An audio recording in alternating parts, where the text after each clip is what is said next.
The bitter Montana winter had never felt so hostile. Wind howled through the pines like a banshee's wail carrying flurries of snow that stung like shrapnel against exposed skin. The dilapidated cabin perched on the edge of Devil's Ridge stood as a mockery of shelter, its weathered logs and sagging roof promising little comfort to the woman who now trudged the final steps of the overgrown path. Margaret Caldwell had just inherited the most worthless piece of property in 3 counties, and the timing couldn't have been worse. The battered Ford pickup that had carried her the last 20 miles up the treacherous mountain road sat cooling behind her, loaded with whatever possessions she'd managed to salvage after the bank took her home. 6 months a widow, 3 months bankrupt. And now the reluctant owner of her great-uncle Frank's forgotten hunting cabin, a man she'd met exactly once at her wedding 15 years ago. The rusted key trembled in her gloved hand. At 42, she'd never imagined starting over, especially not here in this remote corner of Granite County, where cell service was as mythical as the tales of desperados that had once drawn lawmen to these unforgiving mountains. The December wind found every gap in her coat, a cruel reminder that winter had only just begun. The lock fought her at first, stubbornly resisting, as if the cabin itself rejected her presence. Then with a reluctant groan, it gave way. The door swung inward, revealing darkness broken only by thin beams of gray light filtering through dirt-crusted windows. The musty smell of abandonment, of old paper dust, and something vaguely animal rushed out to greet her. "Home, sweet home," she murmured, her voice sounding small in the emptiness. Margaret had no way of knowing that behind these weathered walls lay secrets that powerful men had killed to protect secrets her late husband had died trying to uncover, and that would soon put her squarely in the crosshairs of those who would stop at nothing to possess the legendary El Dorado vein. The cabin was larger inside than it had appeared from the road. A single room with a stone fireplace dominating one wall, a crude kitchen set up against another, and several pieces of furniture draped in yellowed sheets. A steep ladder led to what she assumed was a sleeping loft. The realtor's description had been generous in calling it rustic charm. Uninhabitable would have been more honest. Margaret moved to the nearest window, wiping away years of grime with her sleeve. The view momentarily stole her breath, an endless expanse of pine-covered mountains rolling toward the horizon peaks, crowned with snow beneath a steel-gray sky. Beauty and desolation in equal measure. The sound of an approaching vehicle pulled her from the moment. Through the cleared patch of glass, she watched a mud-spattered Jeep Wrangler wind its way up the narrow road. It stopped beside her pickup, and a tall figure emerged, shoulders hunched against the cold. The stranger surveyed the cabin with what appeared to be dismay before starting up the path. Margaret's stomach tightened. Her late husband James had always handled confrontation, his special forces background, lending him a confidence she'd never possessed. But James was gone, buried beneath a simple stone that listed his rank and years of service, leaving her to face whatever came next alone. The knock, when it came, was surprisingly gentle. Margaret opened the door to find a man in his late 40s, his weathered face framed by dark hair threaded with silver. He wore a sheriff's department jacket, though no visible badge. His eyes, a striking shade of blue that seemed out of place in his rugged features, widened slightly at the sight of her. "Ma'am," he said, touching the brim of his hat, "wasn't expecting anyone up here." Apparently neither was this cabin. A faint smile crossed his face there and gone in an instant. "Deputy Marshal Daniel Harland. Most folks just call me Harland." Margaret Caldwell. Recognition flickered in his eyes. "Frank Drake's niece." "Great niece," she corrected automatically. "You knew him?" Everyone around here knew old Frank. Something in his tone suggested that wasn't necessarily a good thing. Word was he'd passed the property to family back east. That would be me, though not anymore.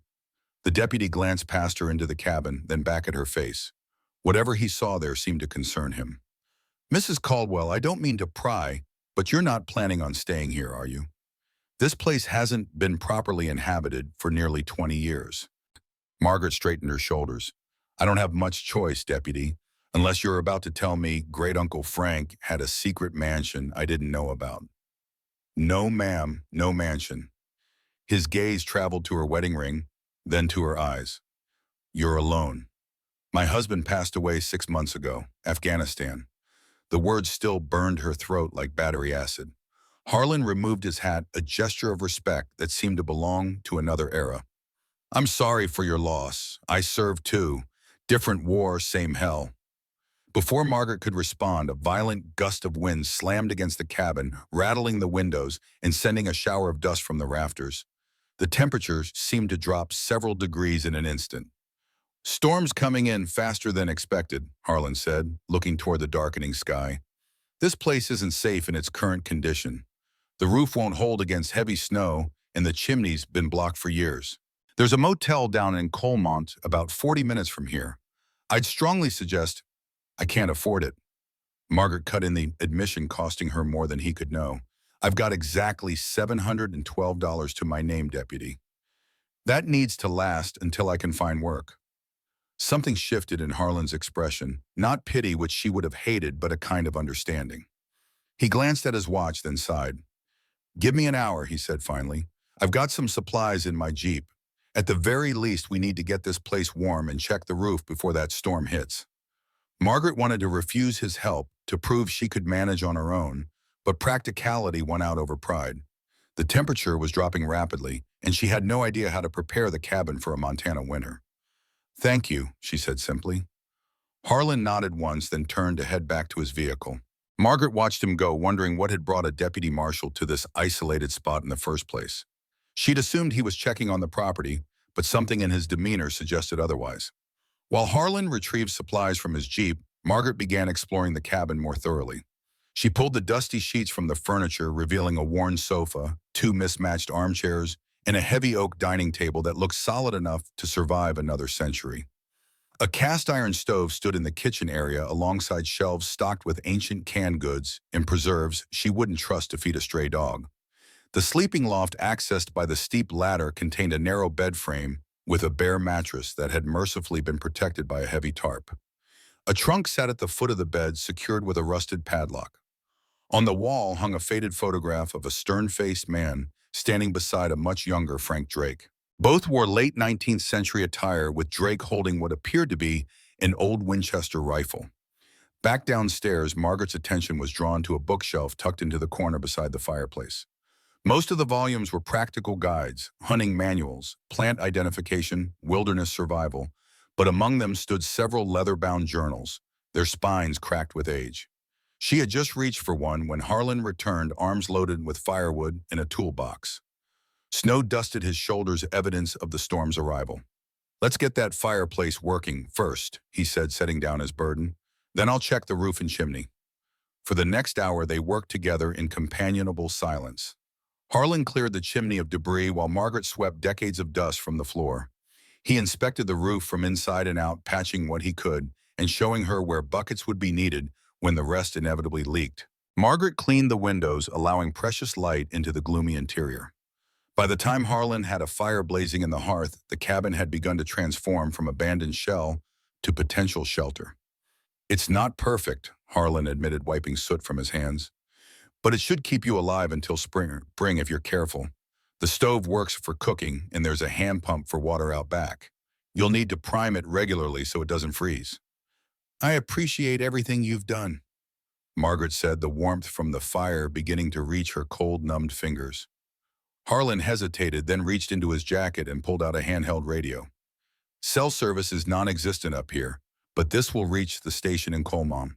Keep it charged. There's a hand crank if the batteries die. Check in daily, especially during storms." Margaret accepted the radio, surprised by his concern. "Is it that dangerous up here?" "These mountains don't forgive mistakes, Miss Caldwell, especially in winter." He glanced around the cabin. "You'll need more supplies. Food, propane, proper bedding. I'll figure something out." She didn't mention her dwindling funds again. "There must be work in Colemont." Harland's expression suggested otherwise, but he didn't contradict her. "Town's been struggling since the mine closed 10 years ago. Few businesses left, mostly serving the hunters during season, which just ended last month." The fire popped loudly, sending a shower of sparks against the screen. Outside, snow had begun to fall in earnest, thick flakes swirling past the windows. Harland moved to the door, clearly preparing to leave, then paused. "Why here?" he asked abruptly. "There's nothing for you in these mountains." Margaret considered deflecting the question, but something in his direct gaze prompted honesty. "After James died, I tried to keep our house, our life, but his military pension barely covered the basics and the medical bills from his final illness. She shook her head. The bank took everything last month. This cabin was the only option left. No family back east. None that would welcome me. The admission stung. Her relationship with her parents had deteriorated after she married James against their wishes, and his death hadn't mended those bridges. Harland nodded, seeming to understand all she hadn't said. There's a town meeting at the Colemont Community Center tomorrow evening. Come if you can make it down the mountain. People should know you're here. After he left, Margaret stood in the doorway watching his taillights disappear down the winding road until they were swallowed by the falling snow. The isolation settled around her like a physical presence, not entirely unwelcome after months of creditors' calls and pitying glances from former friends. She returned to the fire, warming her hands as the wind outside grew in intensity. The cabin creaked and groaned with each gust, but the old logs held firm. Despite its condition, there was something solid about the place, as if it had weathered far worse storms than this one. Margaret's gaze returned to the bookshelf and the leather journal she'd noticed earlier. With the fire providing both light and warmth, she selected the oldest volume and settled into one of the armchairs. The journal's cover was worn smooth in places, the leather darkened by years of handling. No name or title marked its exterior. When she opened it, a folded piece of yellowed paper slipped out, landing on her lap. Margaret set the journal aside and carefully unfolded the paper to reveal a hand-drawn map. The ink had faded but was still legible. It showed what appeared to be a section of mountains with a winding path marked from a point labeled Devil's Tooth to an area circled and marked simply El Dorado Vein. A treasure map. Margaret almost laughed at the absurdity. Yet something about the careful detail, the precise measurements noted in the margins, suggested this was more than a casual drawing. She turned back to the journal, opening to the first page. The handwriting was bold and slanting, pressed deeply into the paper, as if the writer had been carving his words rather than merely writing them. October 18th, 1899. Have acquired this journal from a dead man who no longer has use for recording his thoughts. Perhaps when my time comes, someone will make similar use of these pages. Until then, they shall serve as testament to the fact that Samuel Drake cannot be so easily disposed of, despite the best efforts of Judge Harmon and his pet lawman. Margaret stared at the name. Samuel Drake, the notorious outlaw, whose bloody exploits had terrorized the Western territories at the turn of the century. Even she, with her Eastern upbringing, recognized the name from history books and Western films.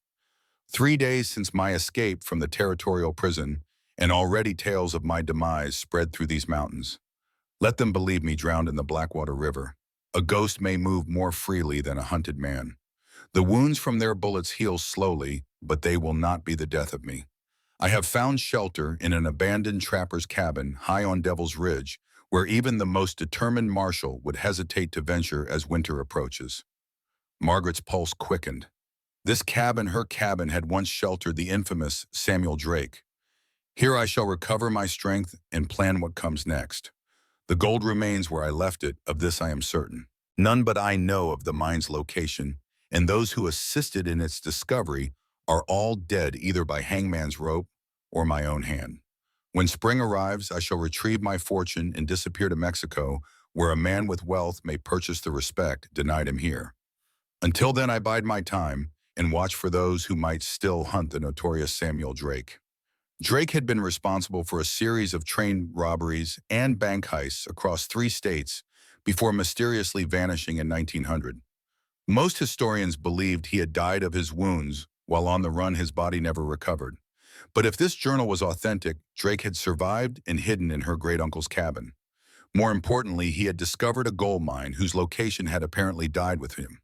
Until now. Margaret's gaze shifted to the map on her lap, then around the desolate cabin that had seemed like the final indignity in a series of losses. Could it be possible?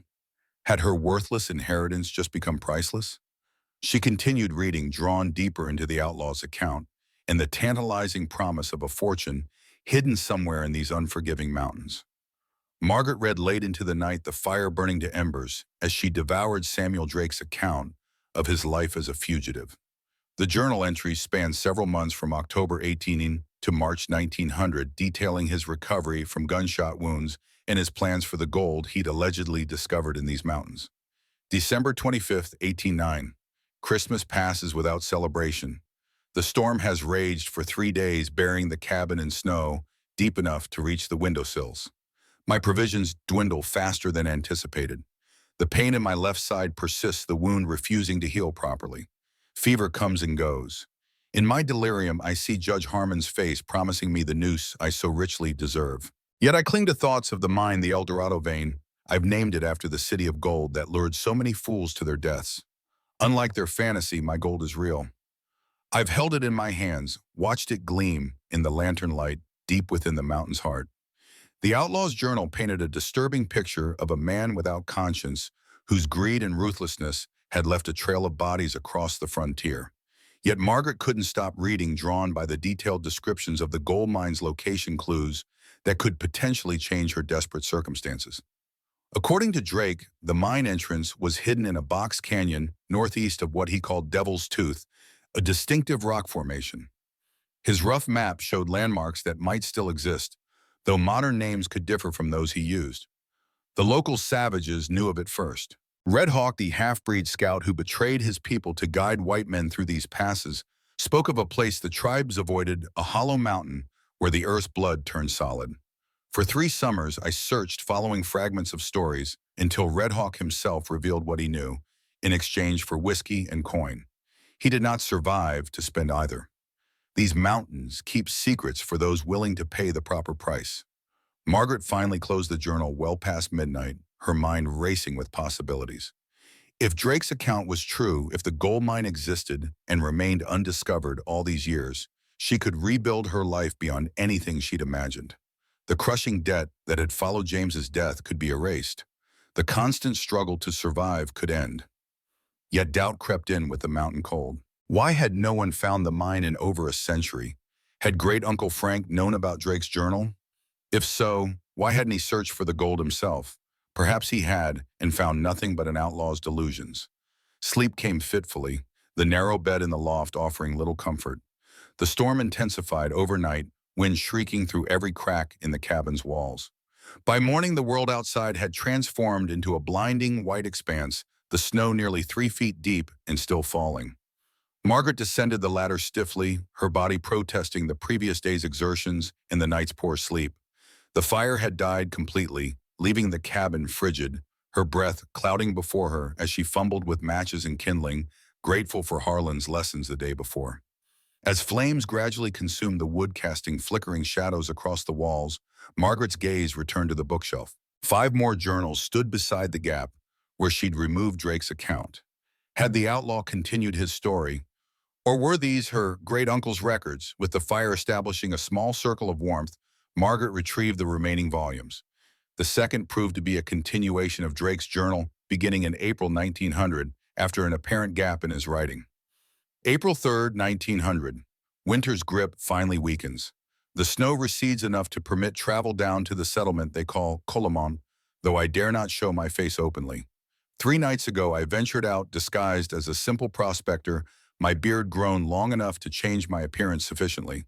News travels slowly to these remote parts, but my name remains known. In the saloon, men still speak of the Drake gang's final robbery, though they believe me long dead. A new theory circulates that I escaped with the Union Pacific gold and fled to Canada, or perhaps Europe, living as a gentleman on my ill-gotten fortune. If only they knew how close the notorious Samuel Drake stood nursing cheap whiskey while they spun their tales. If only they knew that the fortune they imagined me spending exists not in some foreign bank, but buried in the heart of their own mountains, waiting for spring to fully reveal its entrance once more. Margaret paused at a subsequent entry that mentioned a familiar name. The lawman who pursues me most doggedly, Marshal Robert Harmon, the judge's own son, was reportedly seen in Denver last month. The distance brings some comfort, yet I know he will never abandon the hunt. The vendetta is too personal. His brother James died in the Clearwater Bank heist, shot by my own hand when he foolishly attempted heroics. Blood demands blood, as the savages say, but Harmon will find only a ghost if he ventures into these mountains after me. Harmon, not Harland. Could there be a connection to Deputy Marshal Daniel Harland? The coincidence seemed too great, especially given his unexplained presence at her cabin yesterday. The April and May entries detailed Drake's preparations for recovering his gold. He described repairing mining tools, fashioning torches, and studying the movements of the few locals who ventured near the ridge. By June, he claimed to have returned to the mine several times, extracting enough gold to fill two good-sized saddlebags, more wealth than most men see in a lifetime. Then came the entry that made Margaret's heart race, June 18, 1900. Disaster. I was spotted near the mine entrance by a hunting party. Though I fled before they could identify me, they surely saw a man where no man should be. I dare not return to the El Dorado for some time, perhaps, until the first snow drives the curious from these heights. The gold already extracted must be secured. The cabin serves well enough for my own shelter, but holds too many potential hiding places to truly secure such treasure. Instead, I have concealed the saddlebags beneath a great stone that stands like a sentinel at the northern corner of the property where the oak and three pines meet to form a natural marker visible even in darkness. There, 4 feet down, my fortune waits. Should circumstances force me to flee these mountains before I can retrieve it, this record shall serve as my memory when it becomes safe to return. Margaret's hands trembled as she reread the passage. Drake had hidden gold not in some inaccessible mine, but here on the property, possibly just yards from where she now sat. The northern corner where an oak and three pines met, did that landmark still exist after 125 years? She moved to the window, wiping condensation from the glass to peer out at the snow-covered landscape. The storm had finally slackened, though thick flakes still swirled down from a pewter sky. Through the white haze, she could make out the shapes of evergreens bordering the property, but she couldn't identify specific trees, let alone find a distinctive grouping without venturing outside. Margaret reached for her coat, then hesitated. Harland had warned her about the dangers of the mountain winter. Venturing out alone in these conditions, with no clear landmarks and snow deep enough to hide potential hazards, would be foolish, possibly fatal. The gold, if it existed, had remained hidden for over a century. It could wait another day. Instead, she returned to the journals, hoping for more specific information about the mine's location or additional hiding places. The next volume, however, wasn't Drake's. The handwriting was different, less aggressive, more measured, and the first entry was dated October 1926, more than 25 years after Drake's last entry. October 12, 1926. I have acquired this hunting cabin and surrounding acreage from the Jenkins estate for a quite reasonable sum. The isolation suits my purposes, and the local tales of hauntings have kept the property value appealingly low. Whether the ghost of Samuel Drake truly walks these ridges matters little to me. I seek not spirits, but the more tangible legacy the outlaw may have left behind. This must be her great-uncle Frank's journal revealing that he had purchased the cabin specifically because of the Drake legend. He had been searching for the same gold she now knew about. Sheriff Collins dismisses the Drake legend as campfire stories embellished over decades, yet historical record confirms the Union Pacific robbery occurred exactly as locals describe. Over 20,000 in gold coins disappeared that day, a fortune never recovered, despite the capture or death of every gang member, save Drake himself. The prevailing theory that Drake escaped with the gold does not account for his wounded state, nor the unforgiving terrain he fled into. Logic suggests he concealed the stolen gold somewhere in these mountains, intending to retrieve it once pursuit had ended. Instead, most believe he perished from his wounds, taking the secret of the gold's location to his grave, unless, of course, he recorded that secret elsewhere in a journal, perhaps kept in the very cabin where he sought refuge during that final winter. Month after month, Frank documented his failure to locate either Drake's final resting place or the stolen gold. By 1928, his entries grew increasingly bitter and sporadic. May 30th, 1928. Another season and another failure. I have exhausted all reasonable possibilities. The cabin has yielded nothing despite removing floorboards and examining every inch of the walls and chimney. The surrounding forests have been searched in ever-widening circles. I have followed every rumor, every supposed sighting of Drake in his final days. Perhaps the gold never existed. Perhaps Drake died with empty pockets and his legend grew simply because humans crave mysteries. Or perhaps I have been looking in entirely the wrong location, misled by conflicting accounts, in my own desperate desire to believe. I shall remain for the hunting season, then return to Pittsburgh for the winter. The cabin will stand empty until spring, or until some other fool convinces himself he can succeed where I have failed. Frank had apparently abandoned his journal after 1928, though additional blank pages remained. She set it aside and picked up the next volume, finding it contained sporadic entries spanning from 1930 to 1955, documenting Frank's increasingly infrequent visits to the cabin. The final entries revealed he had never found Drake's gold, though he maintained ownership of the property until his death. The last journal belonged not to Frank, but to a man named Thomas Drake, presumably Frank's son or nephew, who had inherited the cabin in 1972, but visited only once according to the single entry. July 15, 1972. Great Uncle Frank's hunting cabin is exactly as depressing as father described. I can scarcely believe the old man wasted decades of his life chasing outlaw gold in this god-forsaken wilderness. The property taxes barely justify maintaining ownership, yet sentiment prevents me from selling. Perhaps someday my own children will find use for this place, though I sincerely doubt it. I've arranged for Jeb Harland to keep an eye on the property. His family has served as unofficial caretakers since Frank first purchased the land. The arrangement seems to satisfy him, particularly since I've granted hunting and timber rights in exchange for his services. The cabin will remain locked but maintained a monument to one man's futile obsession.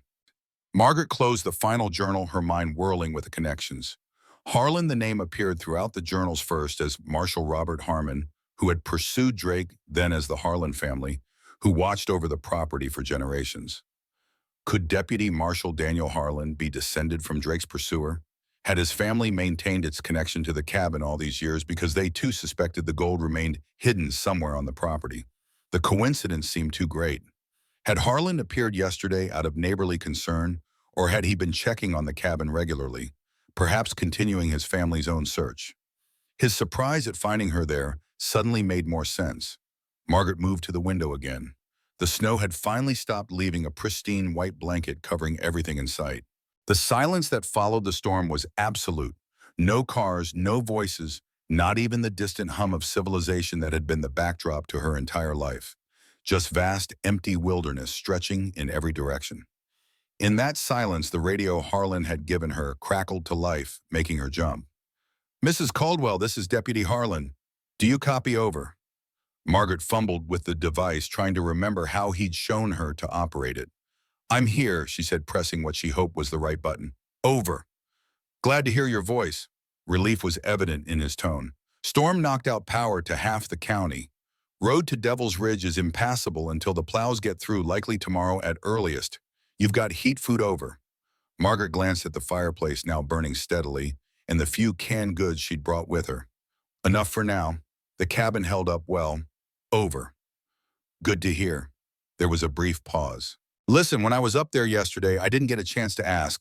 Did you find anything unusual in the cabin? Anything Frank might have left behind? Over." The question confirmed her suspicions. Harland knew about the journals, possibly about Drake's gold as well. But how much did he know? Had he found the journals, already read them, and was now simply checking if she had discovered them too? "Just some old furniture and books," she replied carefully. "Nothing valuable. Why do you ask?" Over. Another pause, longer this time. "No reason in particular. Old Frank had a reputation for collecting historical items related to the area. Thought he might have left something interesting." "Listen, I've got to coordinate some emergency responses down here. Check in again tomorrow, same time." Over. "Will do. Thank you again for your help yesterday." Over. The radio fell silent, leaving Margaret alone with her thoughts and the knowledge that Deputy Harland had not been entirely forthcoming about his interest in the cabin. Neither had she, of course. The journals and the potential fortune they described would remain her secret for now. She would need to be careful, find a secure hiding place for them, somewhere not even the apparently knowledgeable Harland would think to look. Margaret moved to the cabin door and opened it, gasping as frigid air rushed in. The snow stretched unbroken across the clearing, waist-deep in places. Beyond the trees at the property's edge, she could make out a formation that might be the great stone Drake had mentioned. And yes, there stood an oak tree, massive and ancient, flanked by what appeared to be 3 evergreens. The northern corner, where Drake claimed to have buried gold worth a fortune. Margaret closed the door, her mind calculating possibilities.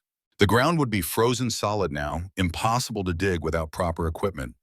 Even if she could reach the spot, excavation would have to wait for spring thaws. But if Harland suspected the gold's existence, She might not have until spring before others came looking. The journals were her only advantage, her only proof of ownership if the gold was found. She needed to secure them somewhere safe, study them more carefully, and prepare for the possibility that others might challenge her claim to whatever treasure lay beneath the snow. For the first time since James's death, Margaret felt something beyond grief and desperation. Purpose flooded through her, along with a fierce determination that would have surprised those who knew only her former life as an army officer's quiet, accommodating wife.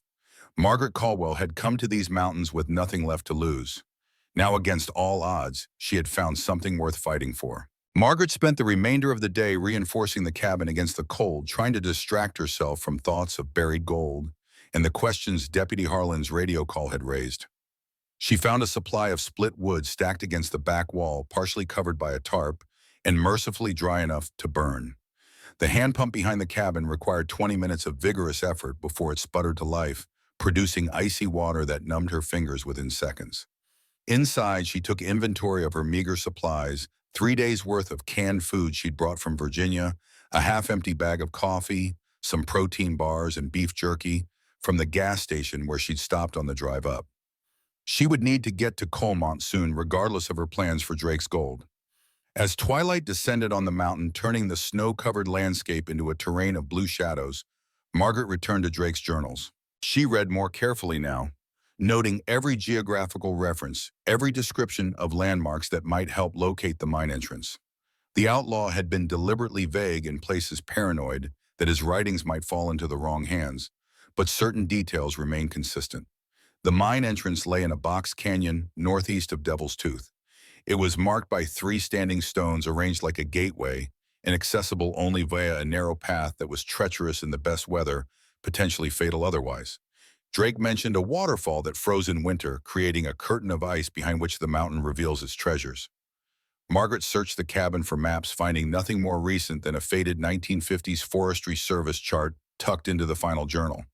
It showed the major peaks and valleys of the region, including one labeled Devil's Tooth Ridge, now apparently renamed Blackstone Ridge, on modern maps. If the landmark remained, perhaps she could locate it come spring. The hour grew late, but sleep eluded her.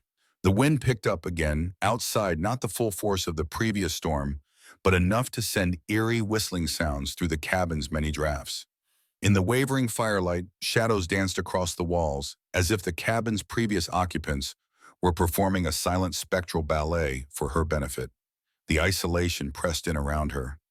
Back in Virginia, she had never known such absolute solitude. Even in grief, she had been surrounded by people, well-meaning friends, neighbors, James's former colleagues.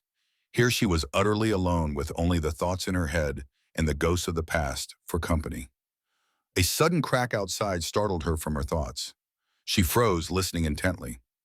It came again, the unmistakable sound of breaking branches, as if something large was moving through the trees near the cabin.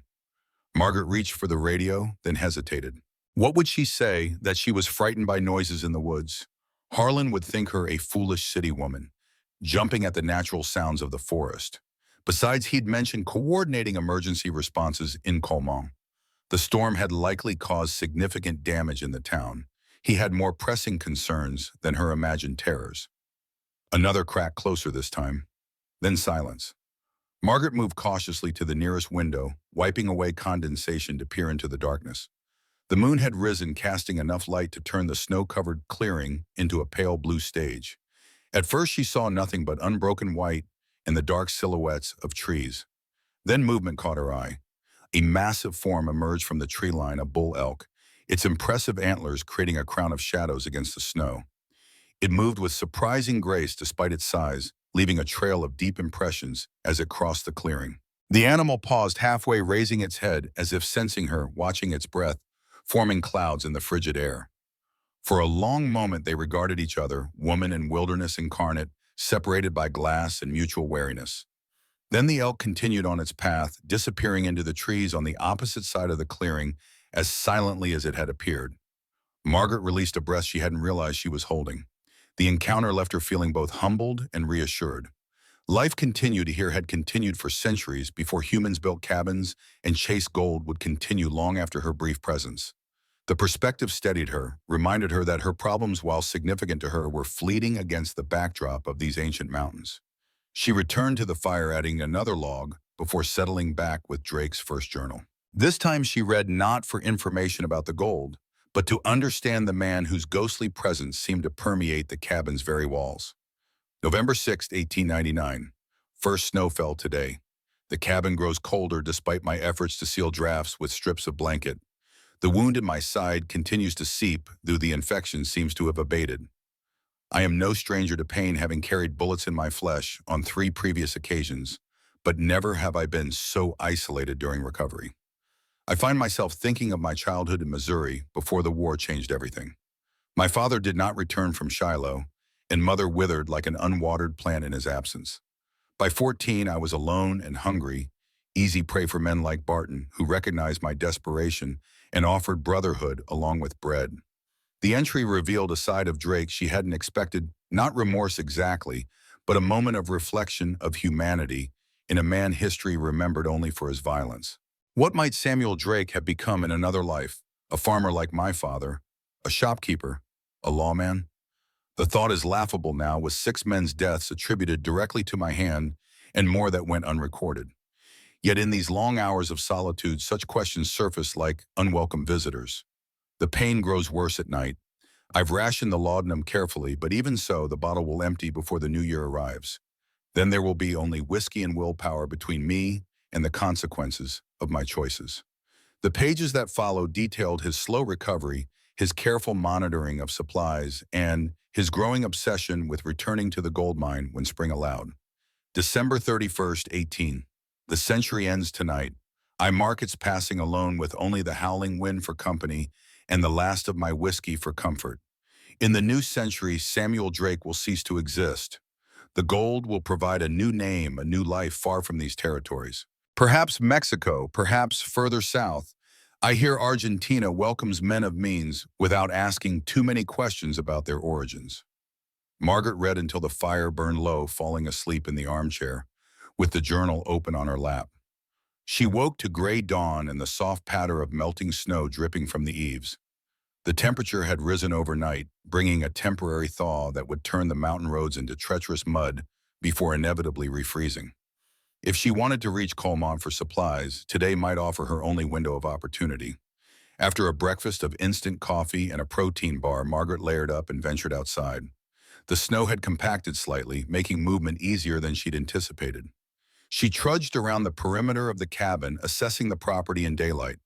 The clearing extended roughly 100 yards in each direction before the forest reclaimed the land.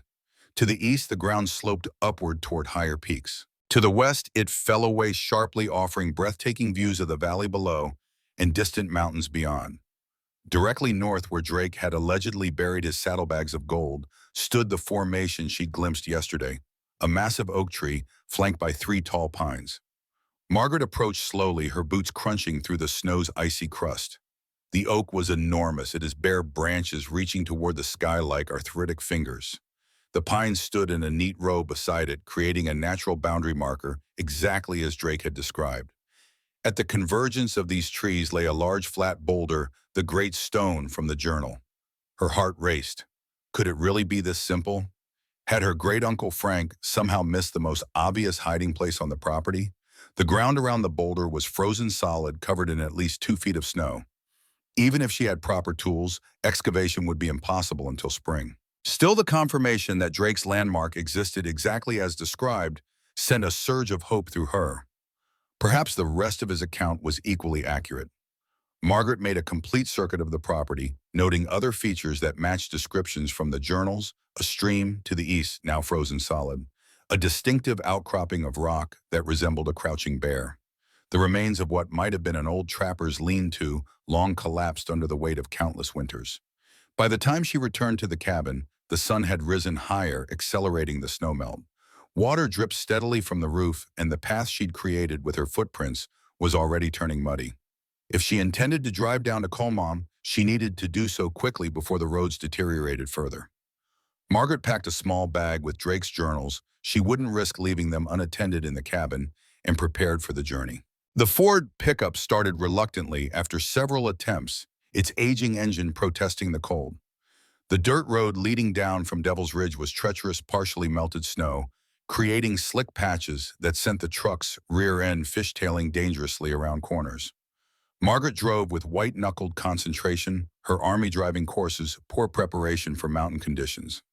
An hour later, the road widened and improved as it joined the main route into Colemont.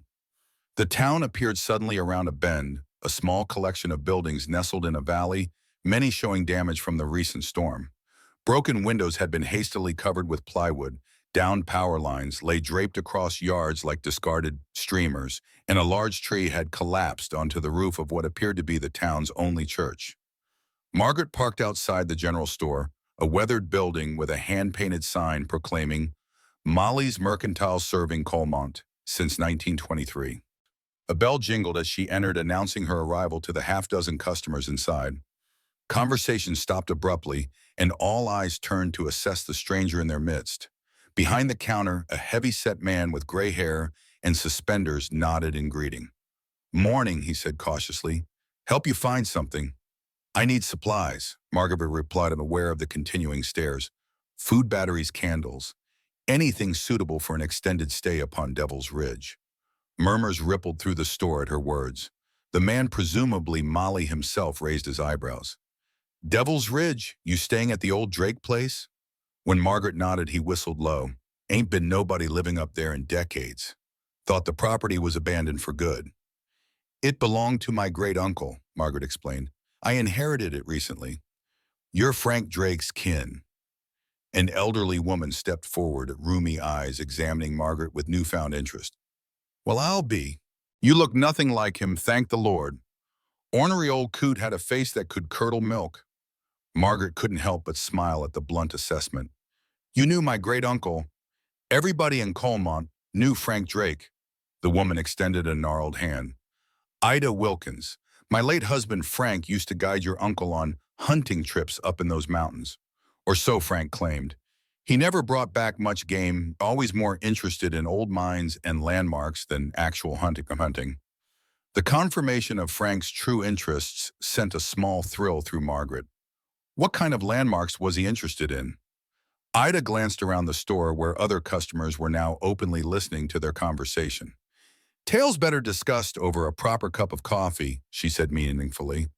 "Why don't you gather your supplies, then join me at the diner across the street? I dare say you could use a hot meal that didn't come from a can." The offer was too tempting to refuse. Margaret quickly selected essentials, canned goods, rice beans, matches, batteries, a solar-powered lantern, and at Molly's insistence, a snow shovel and bag of ice melt.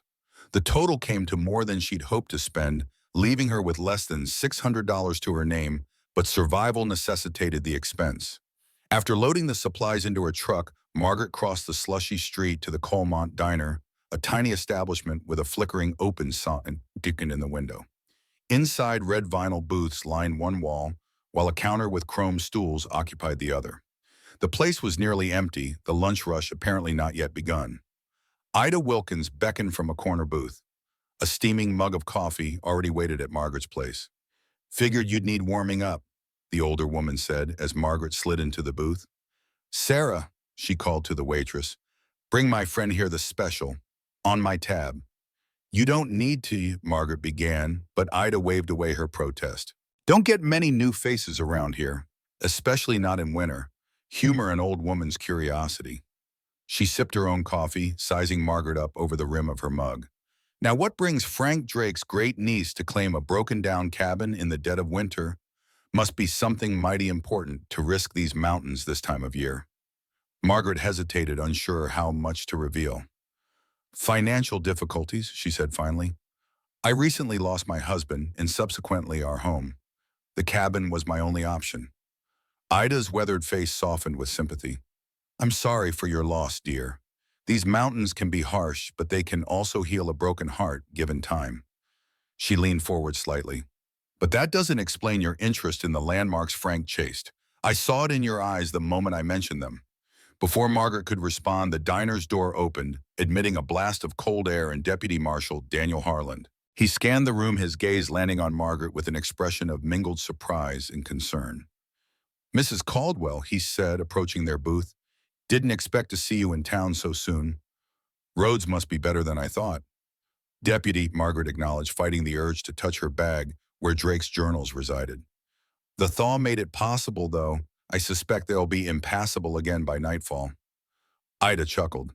Daniel Harland's still playing the concerned lawman after all these years. Sit down, boy, and stop looming over us like the tax collector. To Margaret's surprise, Harland complied, sliding into the booth beside Ida. Mrs. Wilkins was just filling me in on some local history, Margaret explained, about my great-uncle Frank. Something flickered in Harland's eyes, caution, perhaps, or concern. Frank Drake was an interesting character, he said carefully. My grandfather used to tell stories about his obsession with the Drake legend. Legend, Margaret kept her voice deliberately casual. Samuel Drake, Ida replied. The outlaw who supposedly hid out in these mountains after the Union Pacific robbery. Your uncle was convinced Drake had stashed the stolen gold somewhere near his cabin. Most locals think it's just a story, Harland added, watching Margaret's reaction closely. No concrete evidence Drake ever came to these parts, let alone hid gold here. And what do you think, Deputy? The question hung between them, loaded with unspoken implications. Before Harland could respond, the waitress arrived with Margaret's food, a generous plate of meatloaf, mashed potatoes, and green beans that sent a wave of hunger through her. She hadn't realized how famished she was until the aroma hit her. I think, Harland said as the waitress departed, that these mountains hold plenty of secrets, some worth finding, others better left buried. He glanced at his watch. Speaking of which, the town meeting's been moved up to 400 due to weather concerns. If you're interested in meeting your neighbors, Mrs. Caldwell, that would be the time. I'll consider it, Margaret replied, though in truth she had no intention of missing the meeting. Any gathering of locals might provide valuable information about the mountains, the history of Drake's activities in the area, or insight into why her great-uncle had failed to locate the gold, despite decades of searching. Harland nodded and rose from the booth. Mrs. Wilkins, Mrs. Caldwell, he said with a slight tip of his hat. Enjoy your meal. He departed, the bell above the door jingling in his wake. Ida watched him go with narrowed eyes. The Harlands had been keeping an eye on that cabin since before Daniel was born, she said once he was out of earshot. His grandfather, Jeb, had some arrangement with Frank. After Jeb passed, Daniel's father took over. Now Daniel himself. 3 generations tied to that piece of property they don't even own. Margaret paused with her fork halfway to her mouth. You think they're looking for something? The older woman shrugged. Wouldn't surprise me. The Harland family's got history with Samuel Drake, bad blood. What kind of history? Daniel's great-grandfather was a lawman, a federal marshal named Robert Harmon. Story goes he pursued Drake for years after the Union Pacific robbery, made it his personal mission to bring the outlaw to justice. Harmon, not Harland, Margaret asked, recalling the journal's mention of Marshal Robert Harmon. Family changed the name sometime in the 1920s. Never knew why. Ida leaned closer, lowering her voice. But here's what's interesting. Robert Harmon's brother was supposedly killed during one of Drake's bank robberies. The marshal's pursuit wasn't just professional duty. It was a vendetta. The information aligned perfectly with Drake's journal entries. Margaret felt a chill that had nothing to do with the winter weather. Did they ever find Drake or the gold? Neither, far as anyone knows. Drake vanished into these mountains in the winter of 18. Come spring, when the snow melted, search parties found no trace of him. Most figured he died out there, his body claimed by the wilderness or wild animals. But you don't believe that, Margaret guessed, noting the skepticism in Ida's tone. The older woman smiled, revealing surprising dimples in her wrinkled cheeks. What I believe is that men like Samuel Drake don't die easily, and gold doesn't just disappear. She tapped a gnarled finger against the tabletop. Your great-uncle spent 30 years searching these mountains right up until his health failed. Frank wasn't a fool, despite what some folks thought. If he devoted that much time to the hunt, he had reason to believe there was something to find. Margaret's analytical mind began connecting dots. Why would Drake hide the gold and then leave it behind? If he survived his wounds, wouldn't he have retrieved it and disappeared? That's the mystery that kept Frank looking, Ida replied. Some say Drake died before he could return for it. Others think he did recover the gold, but was killed while trying to leave the territory. She glanced around the nearly empty diner, then continued in a near whisper. The most interesting theory, though. Some believe Drake never left at all. You mean he stayed in the area? Wouldn't someone have recognized him? Not if he changed his identity. In those days, a man could reinvent himself easily, especially in remote places like this. No photographs on every street corner, no instant communication between towns. Ida's eyes gleamed with the satisfaction of a born storyteller reaching her tale's climax. Some old-timers used to whisper that Drake became someone else entirely, a respectable citizen who lived out his days in plain sight, his past crimes unknown to his new neighbors. The theory sent Margaret's mind racing. If true, it might explain why the gold had never been recovered. Perhaps Drake had established a new life that made retrieving the stolen money too risky. Or maybe he'd hidden the gold so effectively that even he couldn't locate it again when he finally felt safe enough to try. Margaret finished her meal while Ida shared more local history, the boom and bust of the coal mines that had given Colemont its name, the harsh winters that occasionally isolated the town completely, the gradual exodus of younger residents seeking opportunities in larger cities. Throughout the conversation, Margaret was acutely aware of the journals in her bag, their explosive contents potentially upending generations of speculation. I should head back before the roads worsen, she said finally, thanking Ida for the meal. But I'd like to hear more of your story sometime. You found something in that cabin, Ida said, her eyes twinkling. I wondered when you'd admit it. Margaret startled. I didn't say, didn't have to, dear. Your face gives you away. Whatever you found, you'd best be careful who you share it with. The older woman's expression grew serious. Gold makes good people do terrible things. Always has. With that warning echoing in her mind, Margaret left the diner and crossed to the community center, a modest building with a recently replaced roof and fresh paint that marked it as one of the town's better-maintained structures. Though the meeting wasn't scheduled to start for another hour, several people were already gathering inside, shedding heavy coats and stomping snow from boots. Margaret found a seat near the back, grateful for the building's warmth after the frigid walk from the diner. She observed the townspeople as they filed in, mostly older residents, with a scattering of middle-aged faces and precious few under 30. They greeted each other with the easy familiarity of those who had shared both hardships and celebrations over many years, occasionally glancing curiously in her direction, but maintaining a respectful distance. At precisely 4:00, Mayor Howard Collins called the meeting to order, a portly man with a fringe of white hair and wire-rimmed glasses, who projected an air of affable competence as he addressed the room. Folks, as you can see, we've got quite a mess to clean up after that storm, he began. Power's still out in the north end of town, and the road to Emmett's Creek is completely washed out. Earl's team is working on it, but we're looking at least a week before it's passable again. The mayor continued outlining the storm damage and recovery efforts.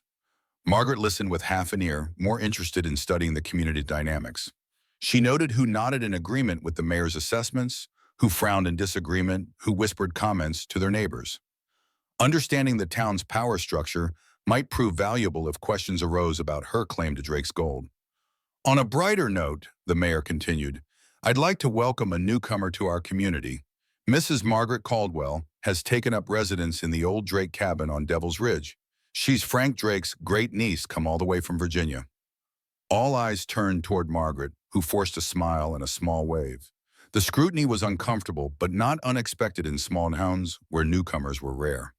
Mrs. Caldwell, the mayor called, would you like to introduce yourself? Margaret hesitated, then stood. Thank you, Mayor Collins. As you said, I'm Frank Drake's great-niece. I inherited the cabin after his estate was finally settled. No need to mention that she'd been the last option, the distant relative no one else had bothered to contact until all more desirable heirs had declined the remote property. I'm planning to stay through the winter, at least possibly longer if things work out here. Mighty brave to tackle Devil's Ridge in winter with no experience. Called a voice from the crowd, a lean, weathered man in his 60s, especially in that old cabin. Roof's been needing replacement for a decade. I'm learning quickly, Margaret replied with more confidence than she felt, and I'm grateful for Deputy Harland's assistance during the storm. At the mention of Harland, she scanned the room for him, finding him near the door in conversation with a younger deputy. He glanced up at his name, meeting her eyes briefly before returning to his discussion. Well, we're glad to have you, Mayor Collins said. Colemont can always use new residents. If you need anything, and don't hesitate to ask. We look after our own here. The sentiment seemed genuine, though Margaret wondered how quickly our own might become outsider if word spread about the potentially valuable gold hidden on her property. The meeting continued with discussions of upcoming holiday events, requests for volunteers to help elderly residents with storm repairs, and a heated debate about whether to postpone the annual Christmas pageant due to damage to the church roof. Throughout it all, Margaret observed absorbing the dynamics of her new community while keeping a subtle eye on Harland. The deputy's periodic glances in her direction confirmed her suspicion that his interest in her went beyond professional courtesy. As the meeting concluded, several people approached to introduce themselves. A retired teacher offered books from her personal library. The general store owner promised to deliver supplies if the roads became impassable again. A young mother with two small children in tow invited Margaret to Christmas dinner. The kindness was unexpected after months of dealing with creditors and fair-weather friends back in Virginia. Mrs. Caldwell. Margaret turned to find a man she hadn't noticed during the meeting standing beside her. In his mid-50s, he projected corporate confidence in his tailored winter wear and precisely trimmed salt and pepper beard. Richard Maxwell Westridge Timber. Welcome to Colemont. His handshake was firm, his smile practiced. I understand you've taken possession of the Drake property. Quite the commitment, especially this time of year. Sometimes life doesn't leave us many choices, Mr. Maxwell. Indeed. His gaze was evaluative, calculating. I hope you don't mind my directness, but my company has maintained interest in that particular parcel for some time. The timber rights alone would be quite valuable to the right buyer. I wasn't aware the property had any value beyond the cabin itself. Maxwell produced a business card from an expensive-looking leather case. When you've had time to settle in, I'd be interested in discussing a potential arrangement. Westridge could offer a very generous purchase price, enough to provide you with a fresh start somewhere more hospitable. Before Margaret could respond, Harland appeared at her side. Evening, Maxwell. I see you've met our newest resident. The tension between the two men was palpable.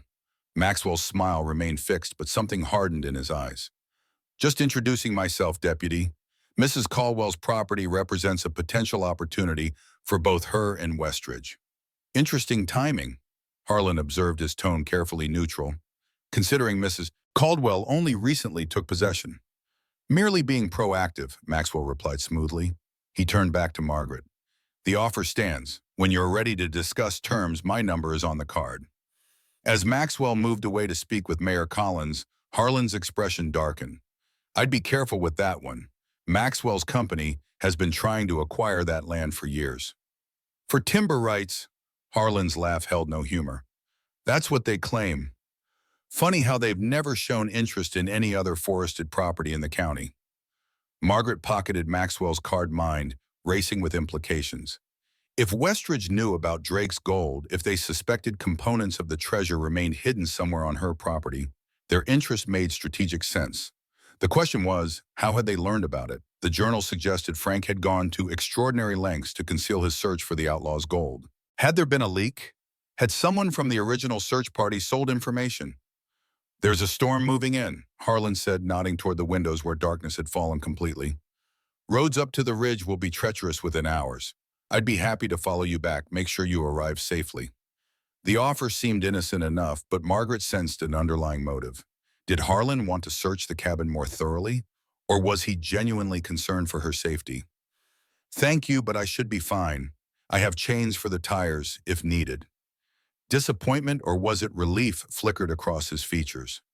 Fair enough, but take this. He handed her a slip of paper with a phone number scrawled on it. My personal cell. Reception's spotty up there, but it sometimes works from the ridge's western edge. If you need emergency assistance. Their fingers brushed during the exchange, and Margaret was struck by the roughness of his hands, working hands not unlike her husband's had been. James, too, had borne calluses from years of practical labor before his special forces training, a stark contrast to the soft-handed intelligence analysts she'd socialized with during their marriage. Thank you, Deputy.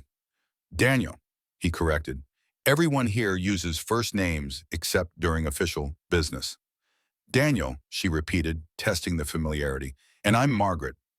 Something shifted in his expression, a softening around the eyes perhaps. Well, Margaret, the offer stands if you change your mind. As if to emphasize his point, the community center's doors burst open, admitting a blast of frigid air and the alarming news that temperatures were plummeting rapidly, turning the day's meltwater into treacherous black ice. Several attendees immediately altered their plans, arranging to stay with friends in town rather than risk the mountain roads. Margaret wavered, reconsidering Harland's Daniel's offer. Her worn pickup had already struggled with the descent that morning. The ascent in worsening conditions would be even more challenging. Yet the journals in her bag demanded privacy for further study. She couldn't risk Harland discovering them if he drove her home. "I appreciate your concern," she told him, "but I really should leave now before conditions worsen further." He looked like he might argue, then simply nodded. "Be careful. If you're not back by dark, I'll assume you've had trouble and come looking." The warning, or was it reassurance, followed Margaret as she hurried to her truck, which already wore a thin glaze of fresh ice across its windshield.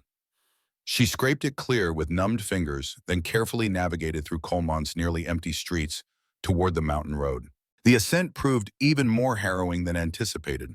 Twice the truck's wheels lost traction on icy patches, sending her skidding dangerously close to the road's edge, where only thin air waited below. The temperature gauge dropped steadily as she climbed higher, the late afternoon light already fading from the sky. By the time Margaret finally reached the cabin, darkness had nearly fallen, and she was shaking from both cold and delayed shock at the journey's dangers. She hastily unloaded her supplies, made multiple trips through the deepening snow, then collapsed beside the fireplace to begin the laborious process of starting a new fire, with fingers so numb they barely functioned. Warmth gradually returned to the cabin. Margaret unpacked the journals from her bag, relieved to find them undamaged.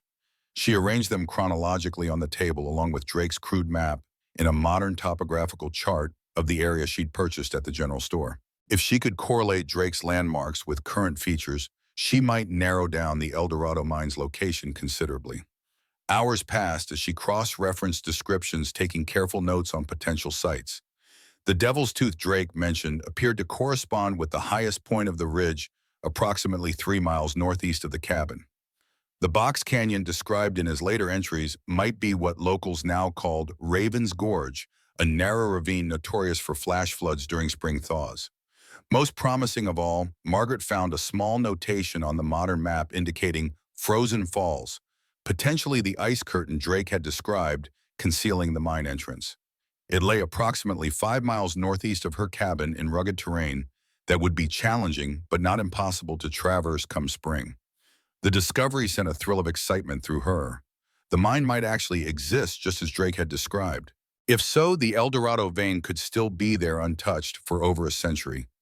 Margaret was so engrossed in her mapping that she almost missed the sound, a faint crunch of snow outside the cabin, too deliberate to be settling branches or nocturnal wildlife. She froze, listening intently. It came again, footsteps moving slowly around the perimeter of the cabin.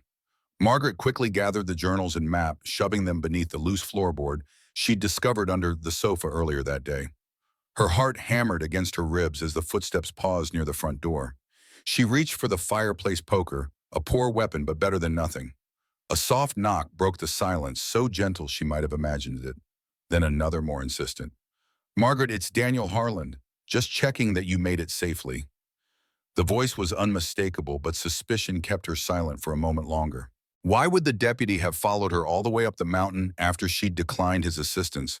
And why approach so stealthily, Margaret? More concern in his tone now. "If you're in there, please respond. If not, I need to start a search before this cold becomes life-threatening." She moved cautiously to the door. Poker still gripped tightly. "I'm here," she called through the wood, "just startled to have a visitor this late." "Sorry about that. Followed your truck's tracks after you didn't check in by radio. Road's completely iced over now, barely made it up myself." His voice sounded genuinely apologetic. "Mind if I come in briefly, cold enough out here to freeze a man solid?" Margaret hesitated, glancing toward the hidden journals. Everything she'd learned today suggested Harland had his own interest in whatever might be hidden on her property, yet refusing him entry would only raise suspicions, especially since he'd apparently come out of legitimate concern for her safety. "Just a moment." She quickly scanned the cabin for anything that might reveal her discoveries. Satisfied nothing remained in view, she unlocked the door. Daniel Harland stood on her threshold, his tall frame dusted with fresh snow, his face reddened by the bitter cold. "Thank you," he said as she stepped aside to admit him. Wasn't looking forward to the ride back down without warming up first. He removed his hat and gloves, moving gratefully toward the fire. As the flames illuminated his features, Margaret noticed a fresh cut above his right eyebrow, already beginning to bruise. "You're hurt," she said momentarily, forgetting her suspicions. Harland touched the injury, seeming surprised to find blood on his fingertips. Truck slid on that last curve, clipped a tree branch coming through the window. He shrugged it off. Hazard of mountain driving in winter. "Let me clean that, at least," Margaret insisted, retrieving the first aid kit she'd purchased that morning. As she dabbed at the cut with an antiseptic wipe, she studied his face more closely. The resemblance to his ancestor, Marshal Robert Harmon, was striking now that she knew to look for it, the same strong jawline, the same watchful blue eyes that missed nothing. "I owe you an apology," Harland said suddenly. "For what?" "For not being entirely forthcoming about my family's connection to your cabin." He met her gaze directly. "My grandfather had an arrangement with your great-uncle. Our family has been watching over that property for generations." Margaret's hands stilled. "Why?" The moment stretched between them, weighted with unspoken questions. Harland seemed to be measuring his words carefully. "It's complicated," he finally said. "Family history mostly. My great-grandfather was a federal marshal in these parts back in the 1890s. He had a professional interest in the area around this cabin." "Because of Samuel Drake," Margaret said, watching his reaction closely. Something flickered in Harland's eyes, surprise, perhaps, that she knew the name. "Yes, Drake was wanted for multiple robberies and murders across 3 states. My great-grandfather made it his mission to bring him to justice. Because it was his job, or because it was personal?" Harland's posture stiffened slightly. "Both. Drake killed his brother during the Clearwater Bank heist, shot him point blank while he was unarmed." Margaret applied a butterfly bandage to the cut, maintaining her calm demeanor despite the rapid beating of her heart. She was testing waters, revealing that she knew more than she should if she'd only just arrived. "You've been talking to Ida Wilkins," he said, his tone carefully neutral. "She loves sharing local history, especially the more dramatic chapters. She mentioned your family changed their name from Harmon to Harland. Why was that?" He sighed, rubbing a hand across his jaw where stubble had begun to darken. "After Drake disappeared, there were rumors that my great-grandfather had executed him in these mountains and taken the stolen gold for himself. No evidence, of course, but mud sticks. His son, my grandfather, changed the family name when he returned from World War I.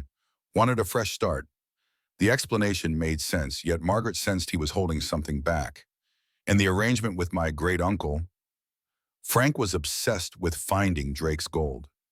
My grandfather helped with his searches in exchange for hunting rights on the property. When Frank grew too old to visit regularly, he asked our family to keep an eye on the place. It became sort of a tradition." Harland glanced around the cabin, his gaze lingering on the bookshelf where the journals had been.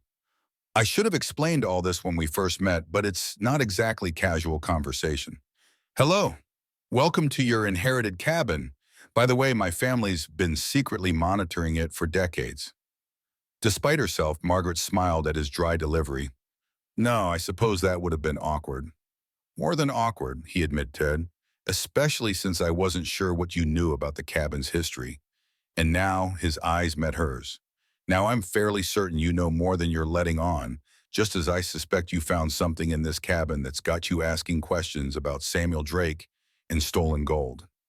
The directness caught Margaret off guard. Denial would be pointless. Harland clearly had his own sources of information about the cabin and its secrets. The question was, how much to reveal? "I found some old journals," she said carefully. "They mentioned Drake hiding out here after being wounded during his escape from prison." Harland nodded, unsurprised. Frank kept detailed records. He believed Drake spent his final winter in this cabin before either dying of his wounds or escaping into Canada. Margaret hesitated. Should she mention that the journals belonged to Drake himself, not her great-uncle? That they detailed not just the outlaw's presence, but the specific location of both buried gold and a hidden mine. The information could change everything: her relationship with Harland, her standing in Colemont, possibly her future. "The storm's getting worse," Harland said, moving to the window and changing the subject. "I shouldn't have followed you up here. Now we're both stuck until it passes." Margaret joined him at the window. Outside, snow swirled in the darkness, driven horizontally by howling wind. The temperature had plummeted, further evidenced by the crystalline formations spreading across the glass panes from the edges inward. "You knew the risk when you came after me," she observed. He turned to face her, his expression unreadable in the dim light. "Yes, but I couldn't not come knowing what these mountains can do to the unprepared." Frank Drake spent 30 years exploring these ridges and still respected their dangers. "You've been here 3 days." The concerns seemed genuine, but Margaret remained wary. If Harland's family had indeed been searching for Drake's gold across generations, her possession of the outlaw's journals made her either a valuable ally or a potential obstacle. "You can take the loft," she said, practicality winning out over suspicion. "I'll sleep down here by the fire." Harland shook his head. "I'll take the floor. You keep the loft." Neither mentioned the obvious third option, that he could attempt to return to Colemont despite the storm. The unspoken agreement that he would stay the night settled between them, raising new questions about trust and intentions that Margaret wasn't prepared to answer. While Harland brought in more firewood from the lean-to outside, Margaret quickly checked that her hiding place beneath the floorboard remained undisturbed. The journals were secure, their secrets safe for now. She would need to find a better hiding place, perhaps bury them somewhere on the property once the ground thawed enough to dig. They worked together in silence, Margaret heating canned soup on the wood stove, while Harland built up the fire against the deepening cold outside. The temperature continued to drop, the storm's ferocity increasing, until the cabin itself seemed to shudder with each gust of wind. "It wasn't just professional for my great-grandfather," Harland said suddenly as they sat eating their meager meal by firelight. "The pursuit of Drake, I mean. It was personal." Margaret waited, sensing he needed to tell the story in his own way. James Harmon was Robert's younger brother. He was a bank teller in Clearwater when Drake's gang hit the place in '98. By all accounts, he was no hero type, just a quiet man who did his job and went home to his wife and daughter every evening. Harland stared into the flames as if they contained the images of the past. When Drake demanded the safe's contents, James complied. No resistance. But something went wrong. Witnesses said Drake shot him anyway, point blank, then took the money and ran. "I'm sorry," Margaret said softly. Harland's jaw tightened. Robert Harmon tracked Drake for over a year after that, followed him across 3 states through some of the harshest territory in the West. When Drake was finally wounded and fled into these mountains in the winter of 1899, Robert was right behind him. "But he never caught him," Margaret prompted when Harland fell silent. "That's the official story." Something in his tone suggested otherwise. No body was ever found, no actual proof of what happened to Drake. Some said he escaped with the gold. Others believed he died from his wounds, his remains scattered by scavengers or buried in some unmarked grave. "And what does your family believe?" Harland's gaze shifted from the fire to her face, his eyes reflecting the dancing flames. "My grandfather believed Robert Harmon found Drake in this cabin already dying, that he recovered some of the stolen money, but Drake had hidden most of it somewhere in these mountains. That Robert spent the rest of his life searching for it, just as Frank Drake did later." "And you, what do you believe?" "I believe these mountains hold secrets worth keeping," he said carefully, "and others worth finding depending on who's doing the searching and why." The answer was diplomatic yet cryptic. Margaret wondered how much Harland knew about the mine described in Drake's journals, or if his family's search had focused solely on the money buried on the property. "Why are you here, Margaret?" Harland asked, his voice gentle but insistent.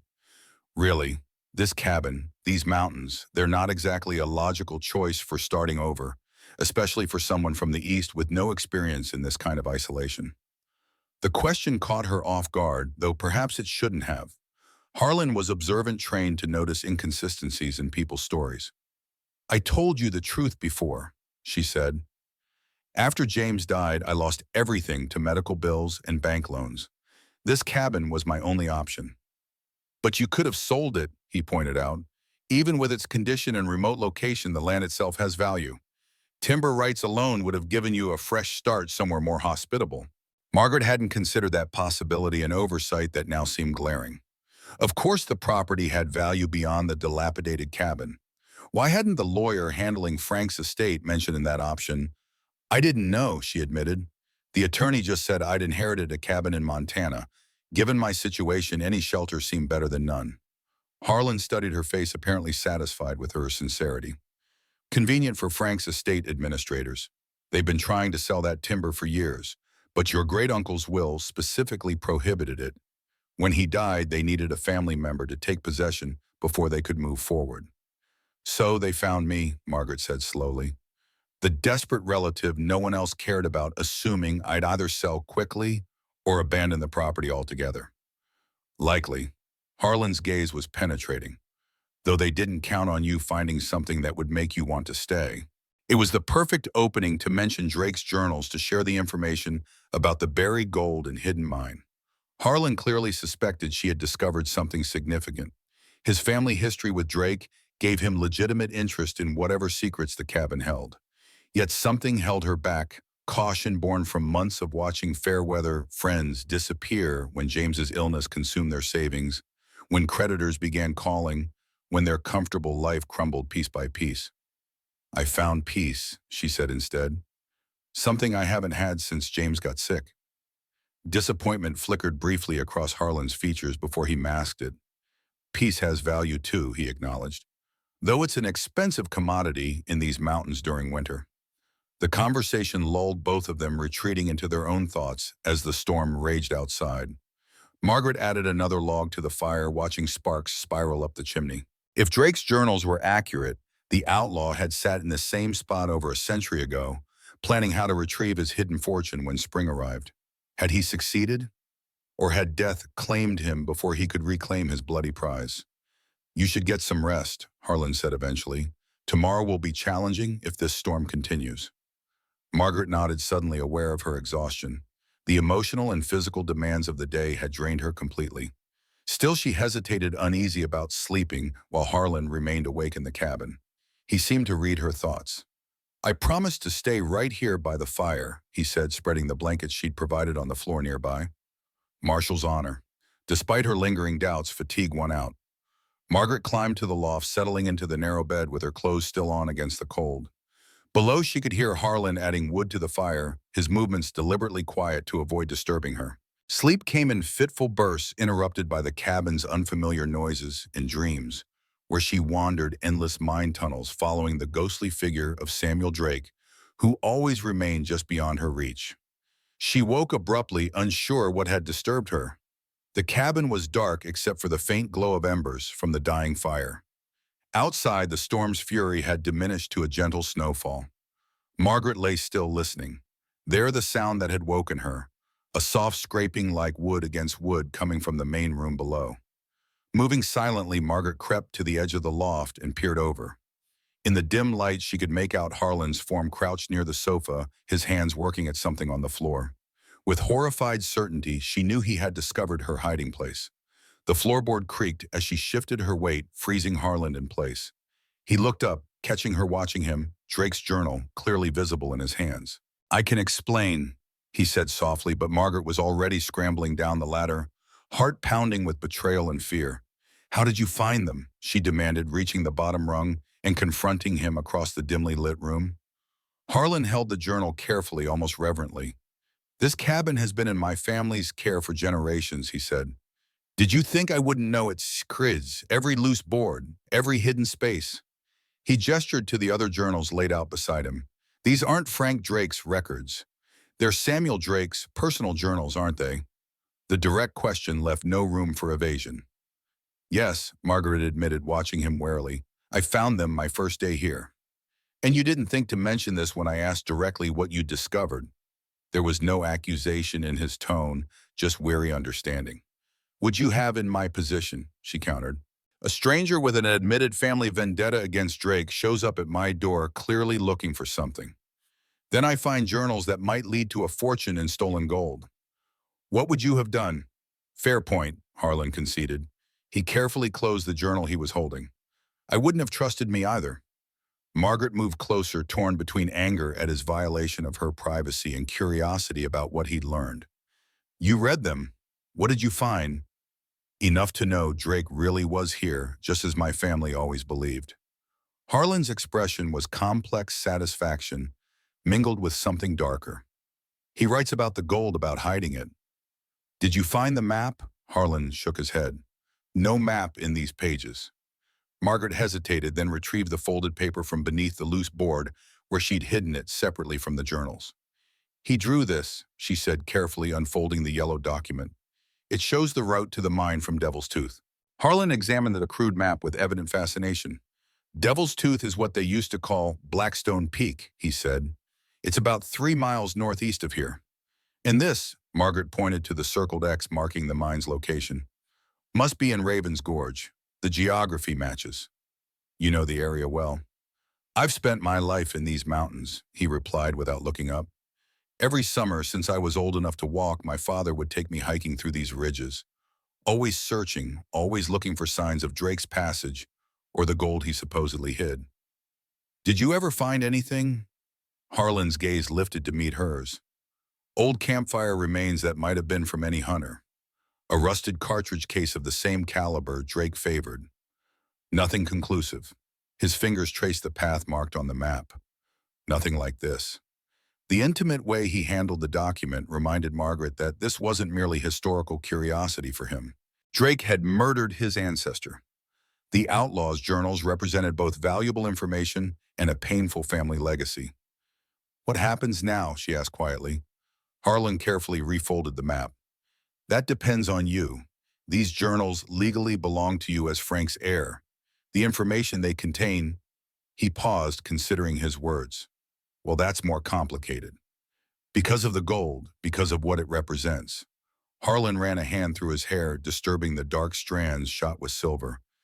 To me, it's about justice long delayed. To others, it would be nothing but dollar signs.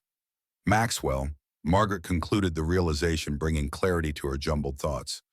If word gets out about these journals, about the map, you'll have treasure hunters tearing up these mountains within days and destroying any chance of finding the truth. The fire popped loudly in the grate, sending sparks against the screen. Outside, the wind's howl had subsided to a low moan, the storm beginning to abate. Margaret sat motionless, absorbing Harland's words.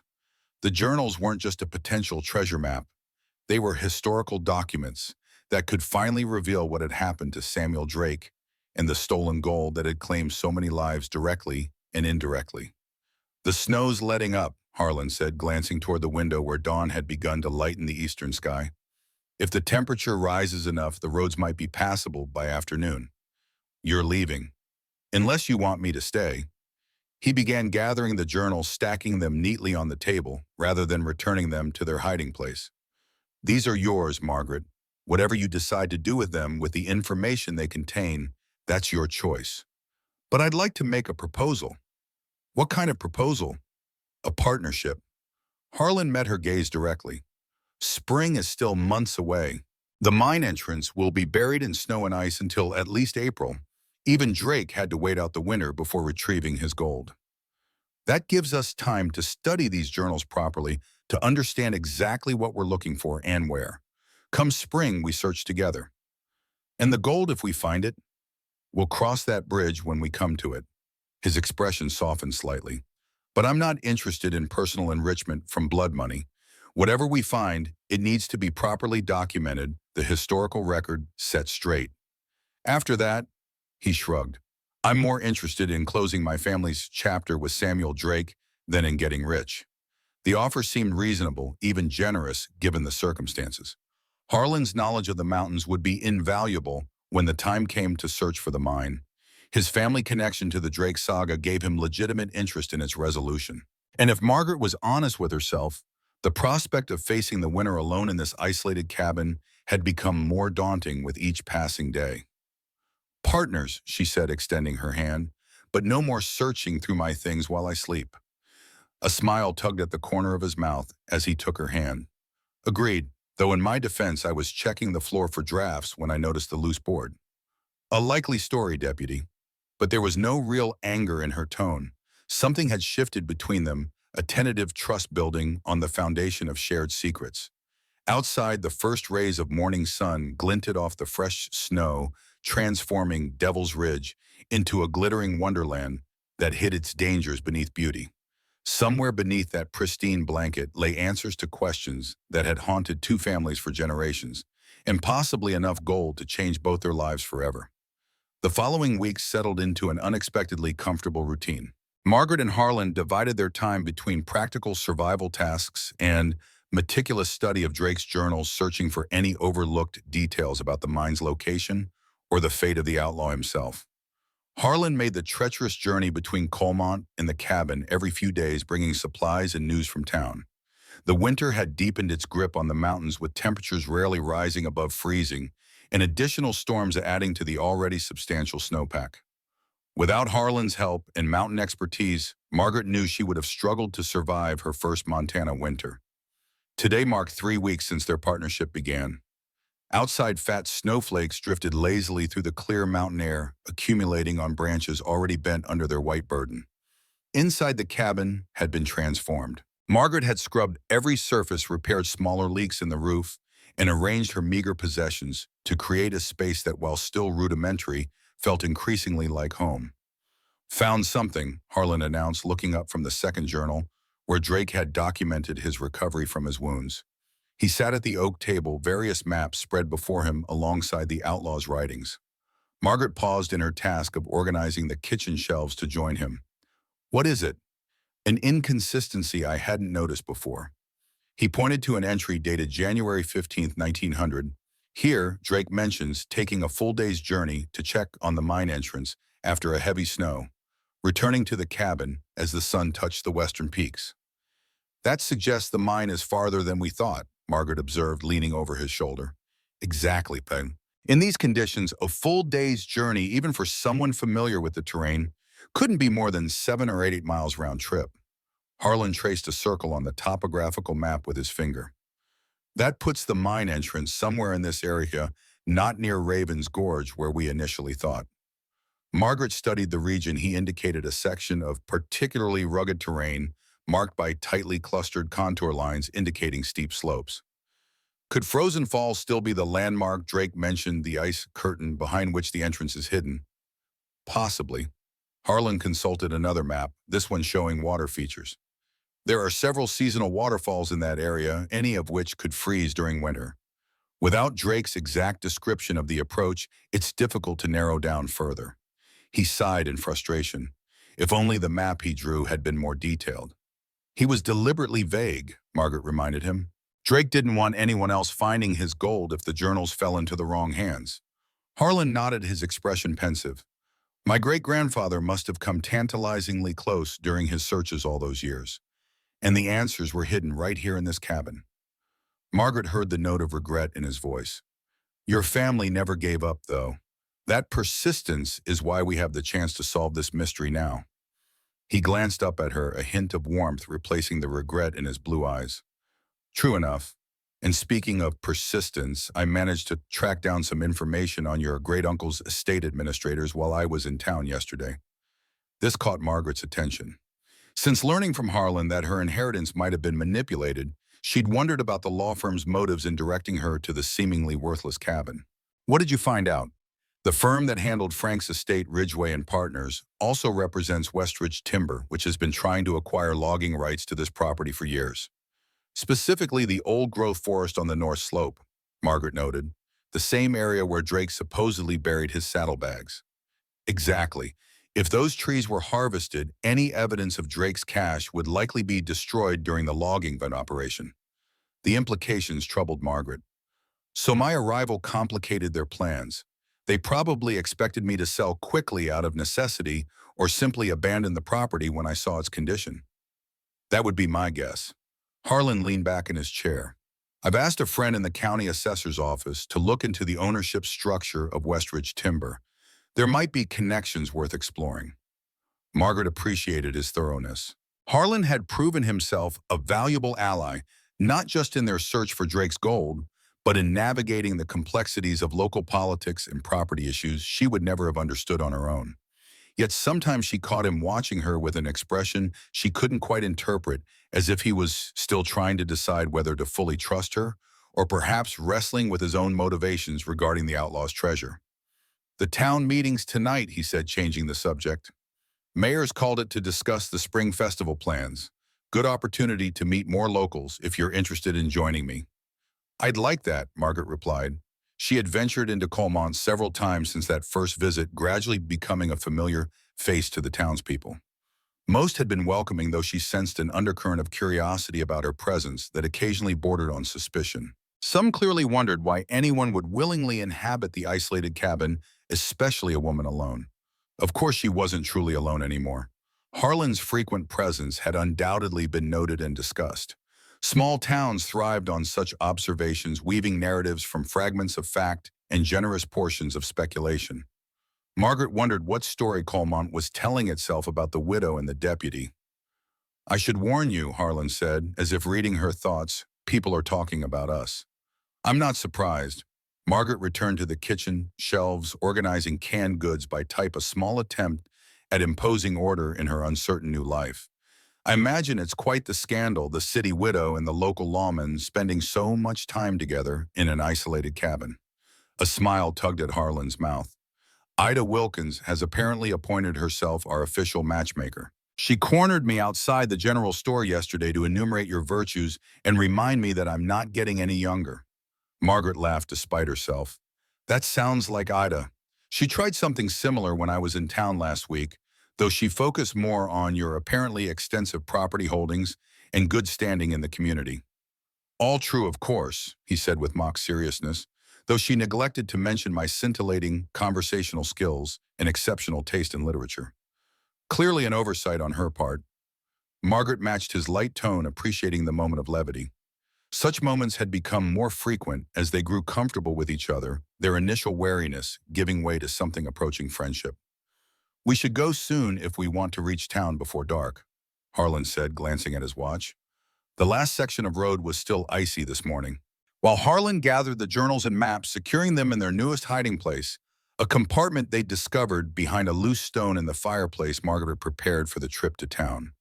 She had learned to layer clothing effectively against the cold, to wrap her lower face against wind that could freeze exposed skin within minutes, to move deliberately through deep snow to conserve energy. The journey down the mountain passed without incident, Harland's sturdy four-wheel drive vehicle handling the treacherous conditions with reassuring competence. As they approached Colemont, Margaret noted Christmas decorations adorning many of the buildings, strings of colored lights, wreaths on doors, even a large tree erected in the town square. The holiday was just 2 weeks away, a fact she'd nearly forgotten in her focus on survival and Drake's journals. "The festival they're discussing tonight is the Christmas Bazaar," Harland explained as they parked near the community center. "It's been a tradition here for over 70 years. Local artisans sell crafts. There's food music the school kids perform. It's the highlight of the winter for most folks." "Sounds lovely," Margaret said, genuinely warming to the idea of participating in a community tradition. "When is it held?" "Weekend before Christmas, weather permitting. Some years it's had to be postponed due to storms, but rarely canceled entirely." He helped her navigate a particularly icy patch of sidewalk. "Your great-uncle Frank used to attend religiously, had a standing order for Maggie Turner's apple butter and Ruth Carson's quilts." The community center bustled with activity. When they arrived, nearly the entire adult population of Colemont packed into the modest space. Conversation hummed at a cheerful volume, punctuated by laughter and the occasional raised voice of greeting. Margaret removed her heavy coat, immediately spotted by Ida Wilkins, who waved enthusiastically from across the room. "There you are, dear." The elderly woman made her way through the crowd with surprising agility. "I was just telling Marion Jenkins you'd likely make it down for the meeting. She's eager to meet you. Been quilting for 40 years and never met anyone from Virginia before." Before Margaret could respond, Ida had linked arms with her and was steering her toward a group of women clustered near the refreshment table, effectively separating her from Harland with the practiced ease of a seasoned social engineer. Looking back over her shoulder, Margaret caught Harland's amused expression as he was similarly corralled by several men toward another conversation group. For the next half hour, Margaret was introduced to what seemed like half the town, fielding questions about her background, her adjustment to mountain life, and with increasing frequency, her relationship with young Daniel Harland. She deflected these inquiries with good humor, gradually relaxing into the genuine warmth of the community's welcome. When Mayor Collins finally called the meeting to order, Margaret found herself seated between Ida and a pleasant woman named Sarah Molly, whose husband owned the general store. Harland had been positioned across the room, though he caught her eye occasionally with subtle glances that suggested he was equally aware of the town's transparent matchmaking efforts. The meeting proceeded efficiently, with discussions about the bazaar's organization, volunteer assignments, and logistics dominating the agenda. Margaret found herself volunteering to help with decorations, a task that would involve several afternoons working alongside other community members. The commitment felt significant, a step toward belonging rather than merely surviving in her new home. As the formal meeting concluded and residents broke into smaller discussion groups, Margaret noticed a man she hadn't seen before enter the community center.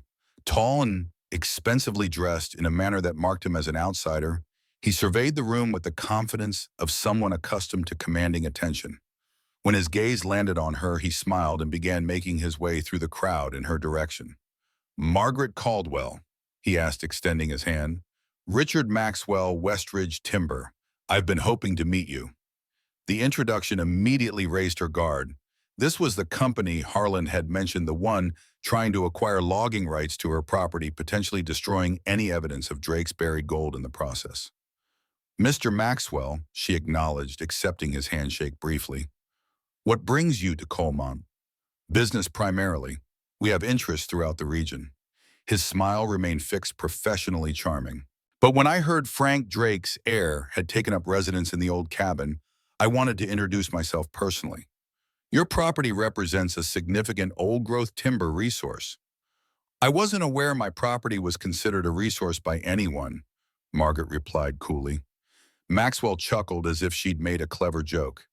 "Everything's a resource if you look at it correctly, Mrs. Caldwell. Those acres of untouched forest represent jobs, economic development opportunities for a community that's been struggling for decades." He glanced around the room, lowering his voice slightly. "I understand your situation may be financially challenging. I'd like to discuss an arrangement that could benefit us both substantially." Before Margaret could respond, Harland appeared at her side, his expression neutral, but his body language decidedly protective. "Evening, Maxwell. Didn't expect to see you here tonight." "Deputy Harland," Maxwell acknowledged, his smile tightening almost imperceptibly. "Always a pleasure. I was just introducing myself to Mrs. Caldwell and suggesting we might discuss business opportunities regarding her property." "Interesting timing," Harland observed, "considering Mrs. Caldwell only recently took possession." The tension between the two men was palpable. Margaret sensed a history she wasn't privy to, an antagonism that extended beyond their current interaction. "Merely being proactive," Maxwell replied smoothly. He produced a business card, offering it to Margaret. "When you're ready to discuss the significant value of your timber assets, please call. My company is prepared to make a very generous offer, one that would allow you to relocate somewhere more comfortable than that rustic cabin." Margaret accepted the card without comment, noting the embossed gold lettering and expensive cardstock. Everything about Richard Maxwell spoke of wealth and influence. His tailored clothing, his manicured appearance, his practiced confidence. He represented a world she had once been adjacent to through James's military career, a world of transactions and assets rather than history and connection. "Thank you for the introduction," she said neutrally. "I'm still getting acquainted with my property, but I'll keep your interest in mind." Maxwell nodded, apparently satisfied with even this non-committal response. "That's all I ask. Enjoy the festival planning." With a final meaningful glance at Harland, he moved away to speak with Mayor Collins. "Well, that was interesting timing," Margaret murmured once Maxwell was out of earshot. "Very," Harland agreed, his expression troubled. "Maxwell rarely attends town functions unless there's something specific he wants. The fact that he approached you so directly suggests he's growing impatient about your property. Do you think he knows about the journals about Drake's gold?" "Impossible to say. What we do know is that his interest in your land predates your arrival. The question is why." As they prepared to leave the meeting, Margaret noticed Maxwell engaged in what appeared to be an intense conversation with a middle-aged man in an expensive parka. Their body language suggested disagreement, Maxwell gesturing emphatically while the other man shook his head repeatedly. "Who's that with Maxwell?" she asked Harland as they collected their coats. Harland glanced over, his expression hardening. "Thomas Hayes, my father." "Your father?" Margaret couldn't hide her surprise. "I thought he lived back east." "He does. Works for Westridge's East Coast Division. Oversees their government contracts." The revelation startled her. "Your father works for Maxwell." The same Maxwell who's trying to buy my property. Life's full of interesting coincidences. Harlan replied, his tone suddenly guarded. We should go. Storm's moving in. As they drove back toward Devil's Ridge, Margaret's mind raced with implications. Harlan's father worked for Westridge, the company attempting to acquire her property. The same property where Samuel Drake might have hidden gold that the Harland family had been searching for across generations. It couldn't be coincidence. The connections were too intricate, the timing too convenient. You never mentioned your father worked for Maxwell, she said as they navigated the icy road up the mountain. Wasn't relevant to our agreement. Harlan kept his eyes on the treacherous path ahead. My father and I haven't spoken in years. His career choices don't influence mine. But he's in Colemont now meeting with Maxwell right after Maxwell approached me about selling my property. You don't find that suspicious? Harlan's knuckles whitened on the steering wheel. I find it concerning. I don't know why my father's here or what his interest might be in Drake's gold, but I intend to find out. They drove in silence for several minutes, the tension between them palpable. Margaret had grown to trust Harlan over the past weeks, but this revelation raised uncomfortable questions. Was his partnership with her genuine? Or was he playing a deeper game, perhaps coordinating with his father and Maxwell while pretending to help her? Why should I still trust you? She asked finally. How do I know you're not working with them? Harlan pulled the vehicle to a stop at a turn. Out, the engine idling as snow began to fall more heavily around them. He turned to face her, his expression grave in the dim dashboard light. Because if I wanted the gold for myself or for Westridge, I could have taken those journals the first night I found them.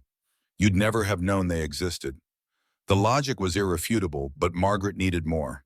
Then what's your interest in all this? Really, you said it wasn't about the money. It's about the truth. Harlan's voice dropped lower, intensifying rather than diminishing. My great-grandfather spent his life being called a murderer and a thief because of rumors he executed Drake and stole the gold. The name changed my grandfather's exile from law enforcement, my father's decision to leave Colemont, all consequences of a story that's haunted my family for generations. I want to know what really happened in these mountains during that winter of 1899. I want to find Drake's gold, not to claim it, but to prove my great-grandfather wasn't a corrupt lawman who killed for profit. The passion in his voice was unmistakable, the pain of inherited shame evident in every word. Whatever Harlan's father might be involved in with Maxwell, Daniel's motivations rang true. I believe you, Margaret said softly. Relief flickered across his features. Thank you. Now let's get back to the cabin before this storm traps us out here. As they continued up the mountain, the snow intensified, reducing visibility to mere yards ahead of the vehicle. Margaret's thoughts turned to the journals secured in the cabin, to the secrets they contained, and to the web of interest now converging on Drake's legacy. Maxwell wanted her property. Harlan's father had mysteriously appeared in Colemont. The lawyer who had directed her to the cabin represented both her great-uncle's estate and Westridge timber. Nothing was coincidental. Everything was connected. When they finally reached the cabin, Harlan helped unload supplies they'd purchased in town, then checked the firewood stockpile against the approaching storm. The temperature had dropped dramatically, promising another night of bitter cold. I should get back to Colemont before the road becomes impassable, he said, though his reluctance was evident. I need to find out why my father's here, what he and Maxwell are planning. Be careful, Margaret cautioned. If they're working together, if they know about Drake's journals. I know how to be discreet. He managed a tight smile. Former Army intelligence, remember. The reminder of his military background, so similar to her husband's, sent a pang through Margaret.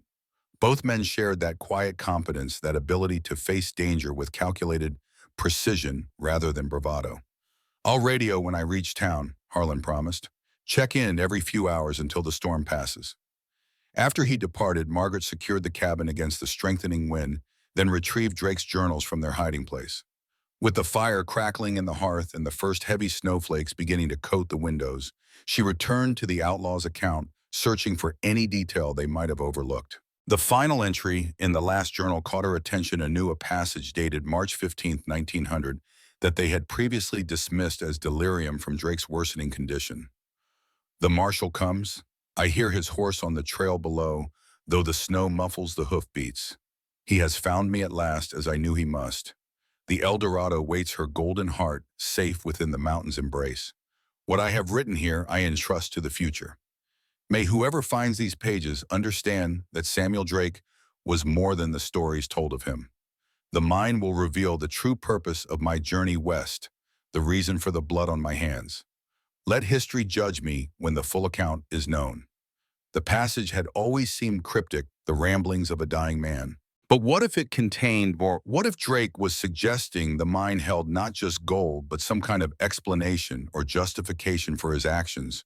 Margaret was pondering this possibility when a noise outside caught her attention, the distinctive crunch of footsteps in snow. She moved cautiously to the window, wiping condensation from the glass to peer into the storm-swept darkness. A figure stood at the edge of the clearing, barely visible through the swirling snow, watching the cabin. Too bulky to be Harland, too deliberate in its positioning to be a lost hiker. As Margaret strained to make out details, the radio Harland had given her crackled to life. "Margaret, this is Daniel. Do you copy over?" She kept her eyes on the motionless figure as she answered. "I'm here. Over. Made it to town, but the roads are completely iced over now. I'm staying at the sheriff's office tonight. Over. Daniel, there's someone outside the cabin. Watching. Over." A tense pause before his reply. "Describe them. Over." "Male, I think. Heavy build, standing at the tree line to the north. He hasn't approached the cabin. Over. Stay inside, doors locked. Is the 30-30 still in the gun cabinet? Over." Margaret glanced at the antique rifle mounted in a locked display case near the door, Frank Drake's hunting weapon, which Harland had shown her how to load and fire during one of their first sessions together. "Yes, over. The ammunition is in the blue metal box on the top shelf. 3 rounds should be sufficient. Over." His calm, methodical instructions steadied her. This was why military personnel trained so rigorously to function effectively even under extreme stress. "Understood. Over. I'm going to try to get up there, but it may take hours in these conditions. Stay away from the windows. Keep the radio close. Over. Daniel, don't risk it. The roads are too dangerous. I'll be fine. Over." Another pause. "At least tell me you remember how to load that Winchester. Over." Despite the tension, Margaret found herself smiling. "Lever action load through the side gate chamber, a round with the lever. I remember. Over." "Good. Check in every 30 minutes. Over and out." Margaret secured the rifle and ammunition as directed, then returned to the window. The figure had vanished, leaving no trace except rapidly filling footprints in the fresh snow.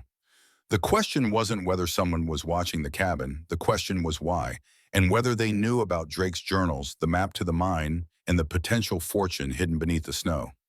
As the storm intensified, transforming the landscape into a whiteout, Margaret settled in for a long night of vigilance, Drake's journal spread before her on the table, and the Winchester resting across her lap.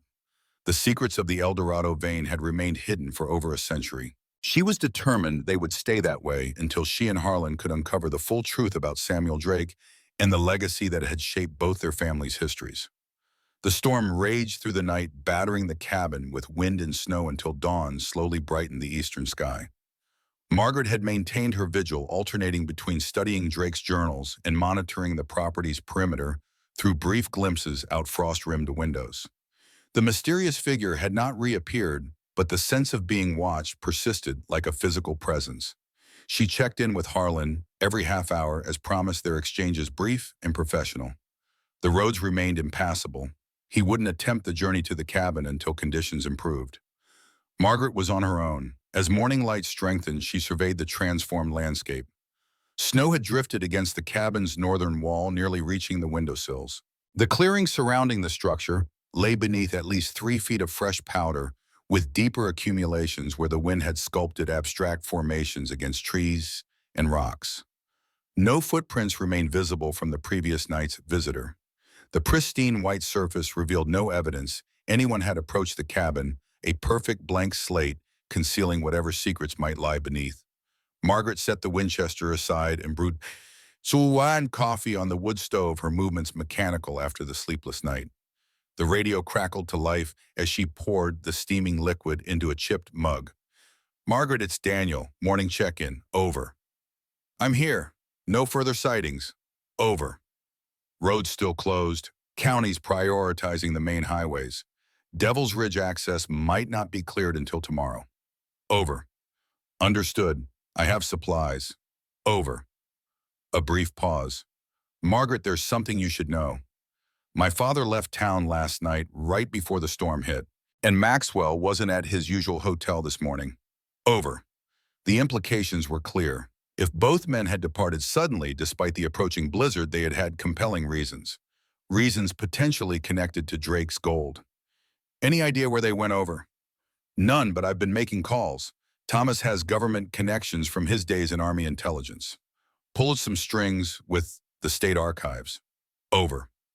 Margaret tensed. What kind of strings? Over. He accessed Frank Drake's personal papers, documents that were sealed after his death, including correspondence about Samuel Drake and the El Dorado vein. Over. The revelation sent a chill through her that had nothing to do with the cabin's temperature. If Harland's father had obtained information about the mine from sources she and Daniel hadn't seen, they know where it is. Over. Possibly, but they can't reach it in this weather any more than we can. We have time. Over. What's our play? Over. Another pause. I'm going to try reaching the cabin via the old Forest Service road. It runs higher on the ridge but might be more passable with snowshoes. 6-hour hike in good conditions. Over. That's too dangerous. Over. Stay put. Keep the rifle handy. I'll radio when I'm en route. Over and out. Margaret returned to Drake's journals with renewed urgency. If Maxwell and Thomas Hayes had accessed additional information about the mine's location, she and Harland might have missed critical details in their own research. She reread the final entries with meticulous attention, focusing on phrases that had previously seemed insignificant. One passage from February 1900 caught her eye. The marshal continues his relentless pursuit. His men searched the lower canyon yesterday, passing within 50 yards of the entrance without detecting it. The ice curtain serves its purpose, well-bending light and concealing what lies behind. Nature's perfect deception enhanced by the measures I have taken. Even if they stumbled upon it directly, they would need knowledge only I possess to access the inner chamber. Margaret had assumed the measures I have taken referred to physically camouflaging the entrance. But what if Drake had implemented an actual locking mechanism, some form of 19th century security, that would prevent unwanted visitors from entering, even if they found the mine? She flipped through earlier entries, searching for descriptions of Drake's mining background. He'd worked silver mines in Nevada before turning to robbery, had knowledge of engineering and explosives. He might well have constructed a sealed entrance that required specific knowledge to open. A detail from January 1900 now seemed crucial. Completed the mechanism today. Elegant in its simplicity, the sequence must be followed precisely. Eagle, Bear, Wolf, the three guardians of the mountain, as Red Hawk called them. Without this knowledge, forcing entry would trigger collapse of the outer passage. Margaret had previously interpreted this as symbolic or delusional writing. Now she wondered if it described an actual locking mechanism using animal symbols, perhaps carved into the rock face near the entrance. Outside, the sky darkened again as another storm system moved in, bringing fresh snow and dropping temperatures. The road to town would remain impassable for at least another day. If Maxwell and Thomas Hayes had determined the mine's location, if they attempted to access it without understanding Drake's security measures, the radio interrupted her thoughts. Margaret, it's Daniel. Change of plans. Over. Go ahead. Over. Sheriff's got a snowmobile. I'm borrowing it. Should reach the cabin in 90 minutes if the weather holds. Over. Daniel, wait. I've found something in the journals. Drake installed some kind of locking mechanism at the mine entrance. A sequence involving eagle, bear, and wolf symbols. Over. A long pause. You're sure? Over. Positive. He wrote that attempting to force entry would collapse the passage. If your father and Maxwell try to access the mine without this information, over. They'd destroy the entrance and potentially any evidence inside. Understood. I'm leaving now. Over. The snowmobile's engine roared in the background, then faded as Harland ended transmission. Margaret returned to the journals, searching for any further details about the mechanism or the mine's interior.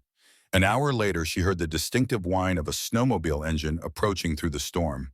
She positioned herself near the window, Winchester ready, watching as a figure in heavy winter gear emerged from the swirling white.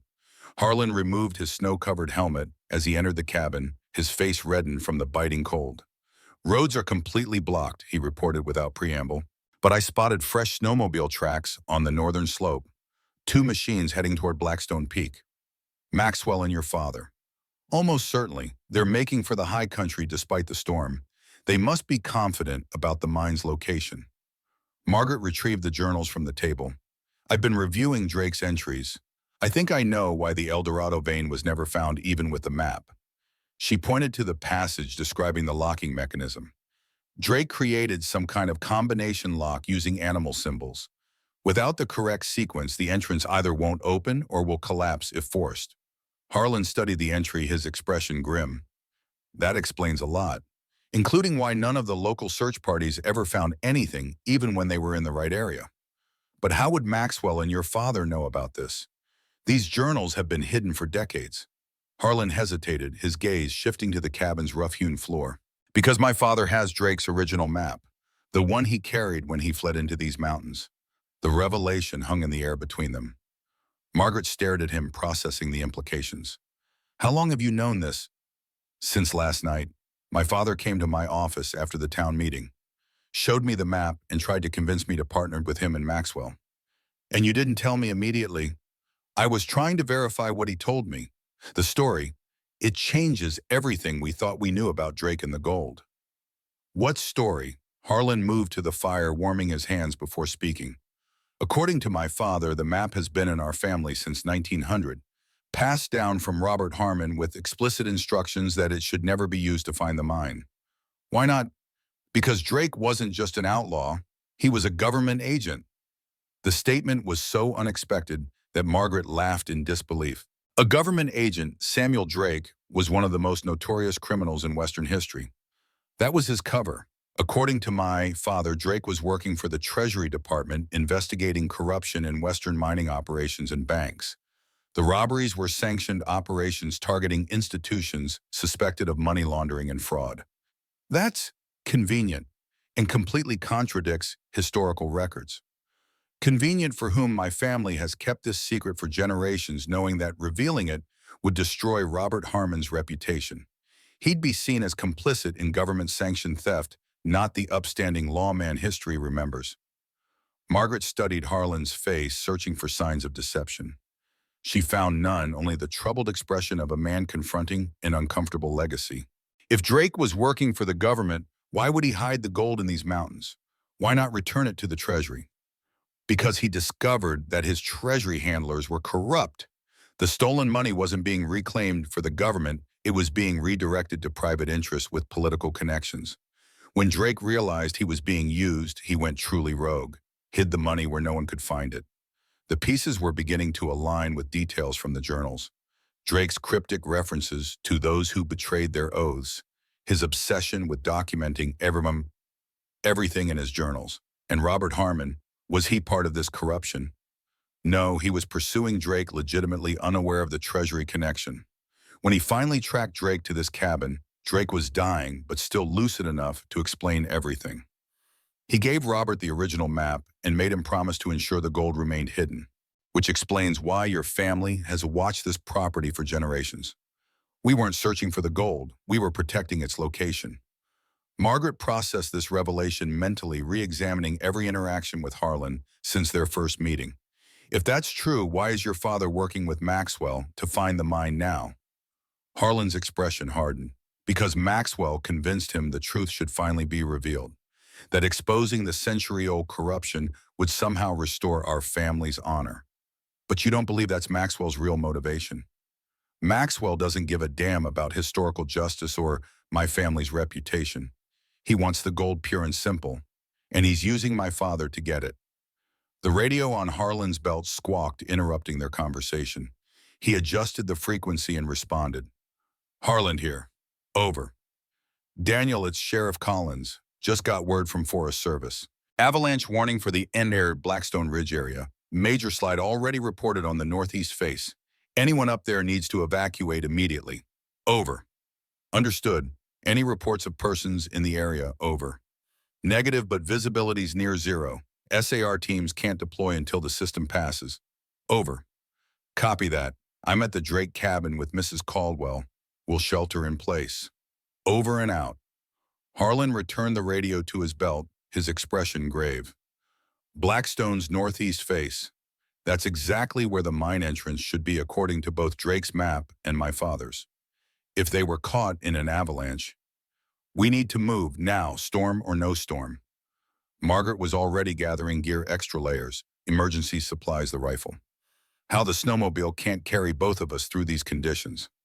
There's an old trapper's cabin about 2 miles northeast of here. My grandfather used it as a base when exploring the higher elevations. If my father followed family tradition, that's where he and Maxwell would stage their expedition to the mine.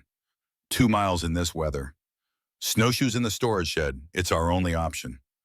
20 minutes later, they were trudging through knee-deep powder, the wind driving snow horizontally into their faces despite goggles and balaclavas. Harland broke trail, setting a grueling pace that tested Margaret's endurance. Her military training had included cold weather survival, but nothing compared to the raw power of a Montana mountain blizzard. They reached the trapper's cabin after 90 punishing minutes. The small structure was nearly buried in snow, only its metal chimney and part of the roof visible above the white expanse. But fresh tracks around the entrance confirmed Harland's theory someone had recently accessed the building. Inside, evidence of hasty departure greeted them. Half-empty coffee cups, abandoned backpacks, maps spread across a rough-hewn table. And most tellingly, a sheet of paper containing sketches of 3 animal symbols, an eagle, a bear, and a wolf.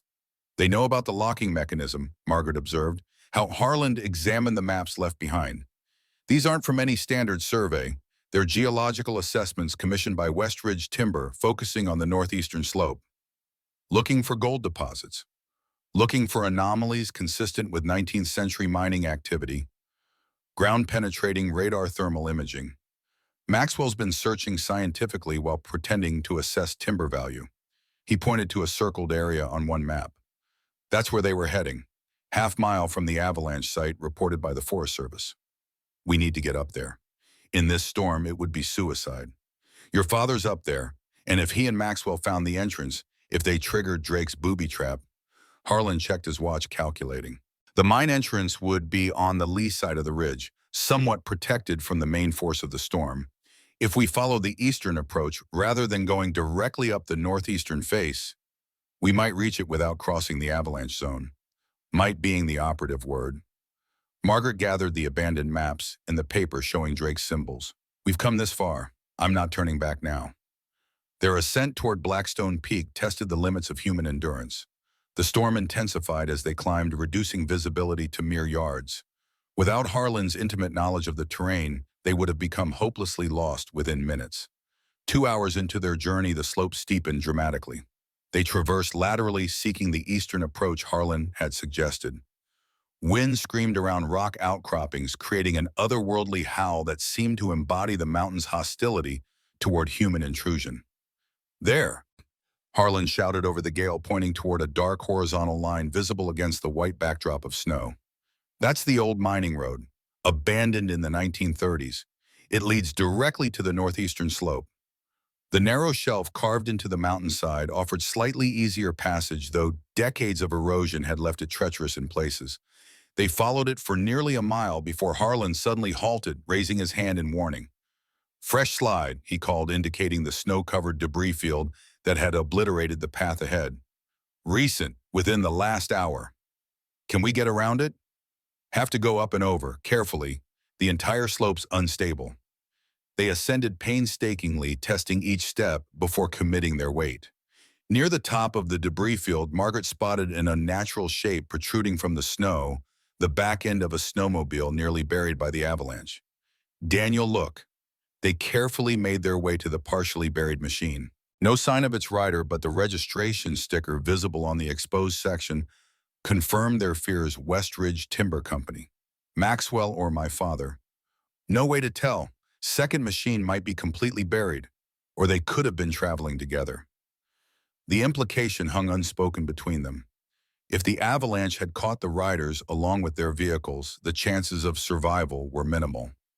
The mine entrance should be just beyond this ridge, Harland said, studying the map they'd recovered from the trapper's cabin, assuming it's still accessible after the slide.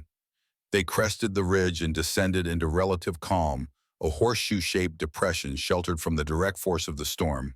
At its back wall, a massive curtain of ice clung to the rock face, frozen a waterfall transformed into crystalline sculpture. Drake's ice curtain, Margaret breathed, just as he described it. As they approached, boot prints in the snow became visible recent tracks leading directly to the frozen waterfall. Two sets moving with purpose, then becoming erratic near the ice formation itself. They found it, Harland confirmed. Question is, did they get inside? The answer became apparent as they drew closer. The ice curtain had been partially shattered, revealing a dark opening behind. Fragments of frozen waterfall lay scattered across the snow, evidence of tools used to break through the glittering barrier. At the entrance, a series of stone panels flanked the opening, each carved with an animal symbol. The eagle, the bear, the wolf, exactly as Drake had described in his journal. But the panels showed signs of tampering, one cracked down its center, another partially dislodged from its setting. They tried to force it, Margaret realized, instead of using the sequence. Harlan examined the damaged panels with growing concern. Drake wrote that forcing entry would collapse the passage. If they triggered the trap, a faint sound emanated from the darkness beyond the broken ice curtain, a voice calling for help, barely audible over the storm's distant howl. Someone's alive in there. Margaret was already moving toward the entrance, but Harlan caught her arm. Wait, the mechanism's been compromised. The entire passage could come down at any moment. We can't just leave them. I'm not suggesting that, but we need to stabilize these panels first. Drake's sequence might still prevent total collapse. Working quickly, they repositioned the dislodged stone bearing the wolf symbol, then examined the locking mechanism. 3 rotating stone discs, each carved with an animal, had been partially forced from their original alignment. Eagle, bear, wolf, Margaret recalled. That's the sequence. Harlan carefully turned the discs until each animal aligned with a corresponding marker on the surrounding frame. As the wolf symbol clicked into its final position, a low rumbling sound emerged from within the rock face. Did it work? Margaret whispered. One way to find out. They entered cautiously, flashlights illuminating a narrow passage that extended 20 feet into the mountain before opening into a larger chamber. The walls showed evidence of recent disturbance, fresh rockfalls partially blocking the tunnel support timbers cracked, but still holding. The chamber beyond contained a scene from another century. Old mining equipment stood preserved in the dry mountain air. Pickaxes, shovels, carbide lamps. Wooden crates stacked against one wall bore the faded stamp of the Union Pacific Railroad. And in the center of the chamber, a man knelt beside a prone figure half buried in fallen debris. Thomas Hayes looked up as their lights illuminated his dust-covered face. Daniel, he croaked, voice raw from shouting. Thank God. What happened? Harlan rushed forward, medical kit already in hand. Entrance collapsed behind us. Maxwell triggered something when he tried to force those stone panels. Thomas gestured to the motionless form beside him. He's alive, but his legs trapped. I couldn't move the rock alone. Margaret directed her flashlight toward Maxwell. The timber executive lay unconscious, his lower body pinned beneath a slab of granite. Blood had pooled beneath him, suggesting significant injury. We need to get him out immediately. Harlan assessed, checking Maxwell's vital signs. He's in shock. How long has he been trapped? Hour, maybe 2. I lost track. Working together, they managed to lever the rock off Maxwell's crushed leg using a pry bar from the mining equipment. The damage was severe compound fracture with significant blood loss. Harland applied a tourniquet while Margaret prepared a makeshift stretcher from equipment found in the chamber. What were you thinking? Harland demanded of his father as they worked. Coming up here during a storm, forcing the entrance when you knew about Drake's security measures. Thomas Hayes looked away, shame evident in his expression. Maxwell convinced me we had to act immediately. Said someone else was close to finding the mine. Someone else meaning me and Margaret, your own son. I didn't know you were working together. Not until I saw you at the town meeting. By then, Maxwell had already put his plan in motion. Maxwell groaned, regaining consciousness as they secured him to the stretcher. His eyes fluttered open, focusing with difficulty on the faces above him. The gold, he mumbled. Did you find it? Gold's the least of your concerns right now, Harlan replied. We need to get you down the mountain before that leg kills you. Not without it. Too valuable. Margaret surveyed the chamber, her flashlight beam playing across the mining equipment and crates. I don't see any gold, just old supplies and equipment. Has to be here, Maxwell insisted weakly. Records showed significant deposit. Thomas Hayes shook his head. We searched before the collapse. Nothing but these empty crates and mining tools. That can't be right, Margaret said. Drake's journals were explicit. The El Dorado vein was here. He extracted enough gold to fill 2 saddlebags. Unless Harland's flashlight beam settled on a faded document pinned to one of the chamber's support beams. He approached it carefully, examining the yellowed paper without touching it. It's a letter, he announced, dated March 20th, 1900, signed by Samuel Drake. What does it say? Margaret joined him, peering at the faded handwriting. To whoever finds this chamber, know that the El Dorado vein existed exactly as described. The gold was real, extracted by my own hands over months of secret labor. But it no longer remains here. Drake moved it, Thomas asked incredulously. No, Harland continued reading. The gold taken from this mine was never stolen property, despite what history records. It was payment for services rendered to the United States Treasury Department, compensation for a mission that required me to assume the role of outlaw and sacrifice my good name. He really was a government agent, Margaret breathed. The El Dorado gold was legally mine, the documentation of which can be found in a strongbox buried beneath the floorboards of my cabin on Devil's Ridge, the same cabin where this journal was concealed.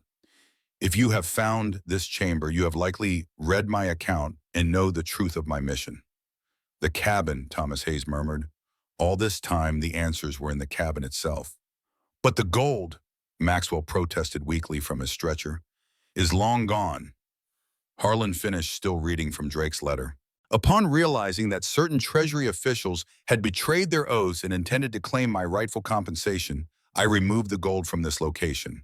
It has been converted to legal tender and deposited in multiple banks across the country under a name only Marshal Robert Harmon knows. He alone possesses the authorization to access these funds should he deem the cause worthy. Robert Harmon. Thomas stared at his son in disbelief. Your great-grandfather was Drake's accomplice. Not accomplice, Harland corrected. Executor. Drake was dying when Robert found him. He entrusted my great-grandfather with administering whatever remained of the gold once it was legitimately converted to currency. Then there's nothing here, Maxwell said bitterly. No physical gold to recover. The mine was never the real treasure, Margaret realized. It was the documentation proving Drake's government service, evidence that would clear his name historically. Another rumble shook the chamber, dislodging small stones from the ceiling. The passage's integrity was deteriorating rapidly. We need to move, Harland urged. This whole structure could come down any minute. They maneuvered Maxwell's stretcher through the narrow passage, emerging into the relative safety of the Horseshoe Depression, just as a larger collapse sent dust billowing from the entrance. The ice curtain, partially reformed during their time inside, shattered completely as the mine entrance caved in on itself. Perfect timing, Thomas observed grimly. The journey down the mountain proved it even more arduous than the ascent.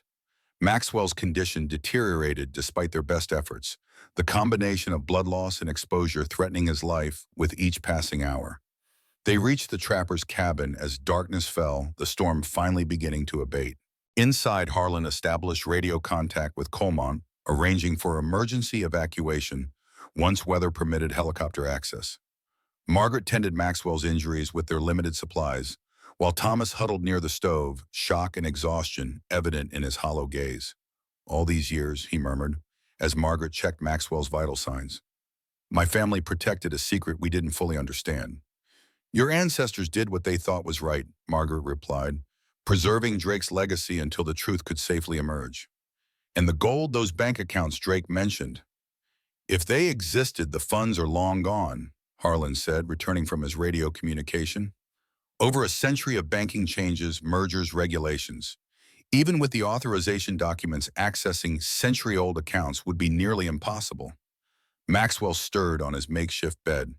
Not impossible. With the right legal team, historical documentation of this magnitude could be leveraged. The Treasury Department would have records. Still thinking about profit, Harland observed coldly, even at death's door. Not profit, legacy, history. Maxwell's voice strengthened with conviction despite his weakened state. Samuel Drake deserves historical recognition as a government agent who sacrificed everything for his mission. The banks may have absorbed the unclaimed funds, but the historical record can still be corrected. Margaret studied the man who had so aggressively pursued her property, seeing him in a new light. You knew about Drake's government connection all along. That's why you wanted the cabin.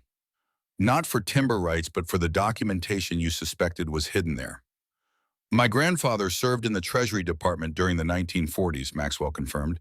He discovered internal records suggesting Drake had been a sanctioned operative. The case fascinated him, became his obsession after retirement. And you inherited that obsession, Harland concluded, along with his research. When I learned Frank Drake's great-niece had inherited the cabin, I saw an opportunity to finally uncover the truth. You could have just approached me honestly, Margaret pointed out, instead of this elaborate deception about timber rights. Would you have believed me? A stranger claiming your great-uncle's cabin contained evidence that would rewrite Western history? He had a point. The story would have seemed ludicrous without the context provided by Drake's journals. Dawn broke clear and cold, the storm finally exhausted after venting its fury across the mountains. A rescue helicopter appeared on the horizon as first light touched Blackstone Peak, its distinctive thrum growing louder as it approached the clearing near the trapper's cabin. As paramedics loaded the critically injured Maxwell aboard, Thomas Hayes approached his son. "What happens now?" he asked quietly. "Now we do what the Harmon family has done for generations," Harland replied. "We protect the truth until it's ready to be told." "And when will that be?" Harland glanced at Margaret, who stood watching the medical evacuation with arms crossed against the morning chill. "That's not solely my decision anymore."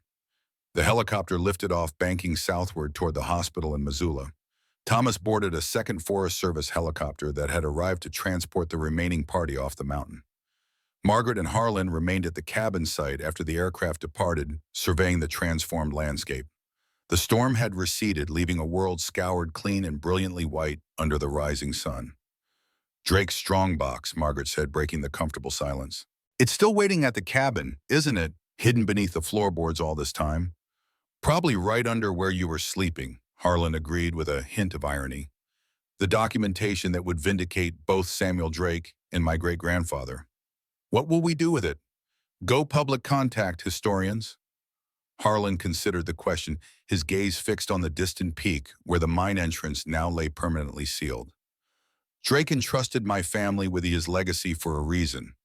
He understood that some truths need the perspective of time before they can be properly received.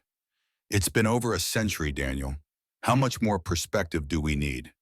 That's what we need to decide. Together."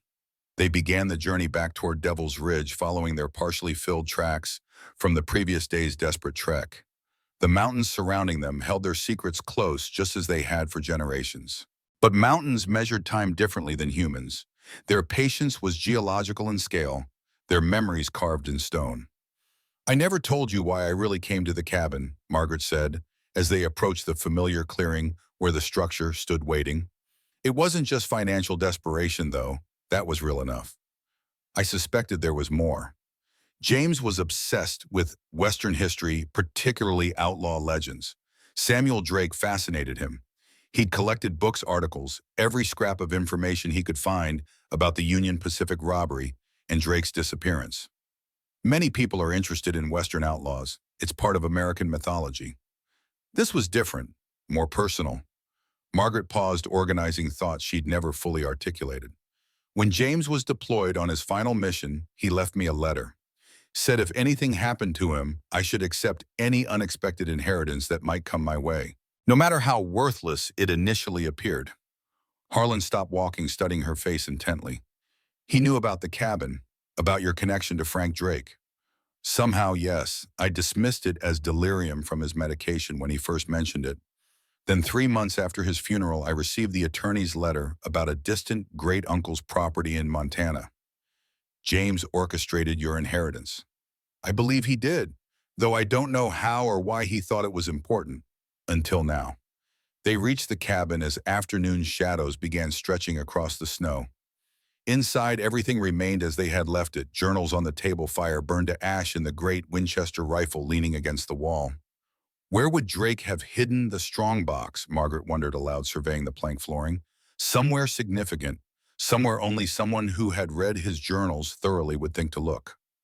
Their eyes met in sudden understanding. Together, they moved to the stone fireplace, the heart of the cabin, the place where Drake had spent his final days recording his legacy. The loose stone they had used to hide the journals moved easily, revealing the compartment behind. But instead of stopping there, Harland pressed against the bunk wall of the hiding space. It shifted, then swung inward like a miniature door. Behind it lay a metal box, roughly the size of a large book, its surface darkened with age but still intact. No lock secured it, just a simple latch that had remained undisturbed for over a century. Margaret lifted it carefully, placing it on the table between them. Should we open it? Drake preserved this truth for future generations. I think we qualify. The hinge protested as Margaret raised the lid, revealing a stack of documents preserved in oilcloth. On top lay an envelope addressed simply, "To those who seek truth." Inside was a single sheet of paper, the handwriting identical to Drake's journals, but more formal, more measured. A final testament from a man who knew his legacy hung in the balance. I, Samuel James Drake, being of sound mind, though failing body, do hereby attest that my activities as recounted in popular newspapers were conducted under direct authorization from the United States Department of the Treasury. The enclosed documents provide verification of my commission instructions and legal authority to infiltrate criminal enterprises operating in financial institutions across the Western Territories. Margaret looked up from the letter, meeting Harland's gaze. He really was a government agent, working undercover to expose corruption, and died with his name still blackened by the very role he was ordered to play, Harland added softly. Not anymore, Margaret decided, carefully returning the letter to its envelope. Drake preserved these documents for a reason. He wanted the truth known eventually, when it could no longer harm those he sought to protect. Everyone involved is long dead. The banks and institutions he investigated have been transformed by time. There's no one left to protect. Except history itself, the truth about who Samuel Drake really was and who your great-grandfather was in relation to him. Harland nodded, decision forming in his eyes. Partners still, until the job is finished. Outside, the winter sun touched the western peaks, casting the cabin in golden light. Inside, two people bound by a century-old mystery carefully examined the documentation that would rewrite a chapter of Western history, the true legacy of Samuel Drake, government agent, who had sacrificed his reputation and ultimately his life in service to justice. The El Dorado vein had yielded its real treasure at last. Not gold, but truth, the most valuable and elusive element of all.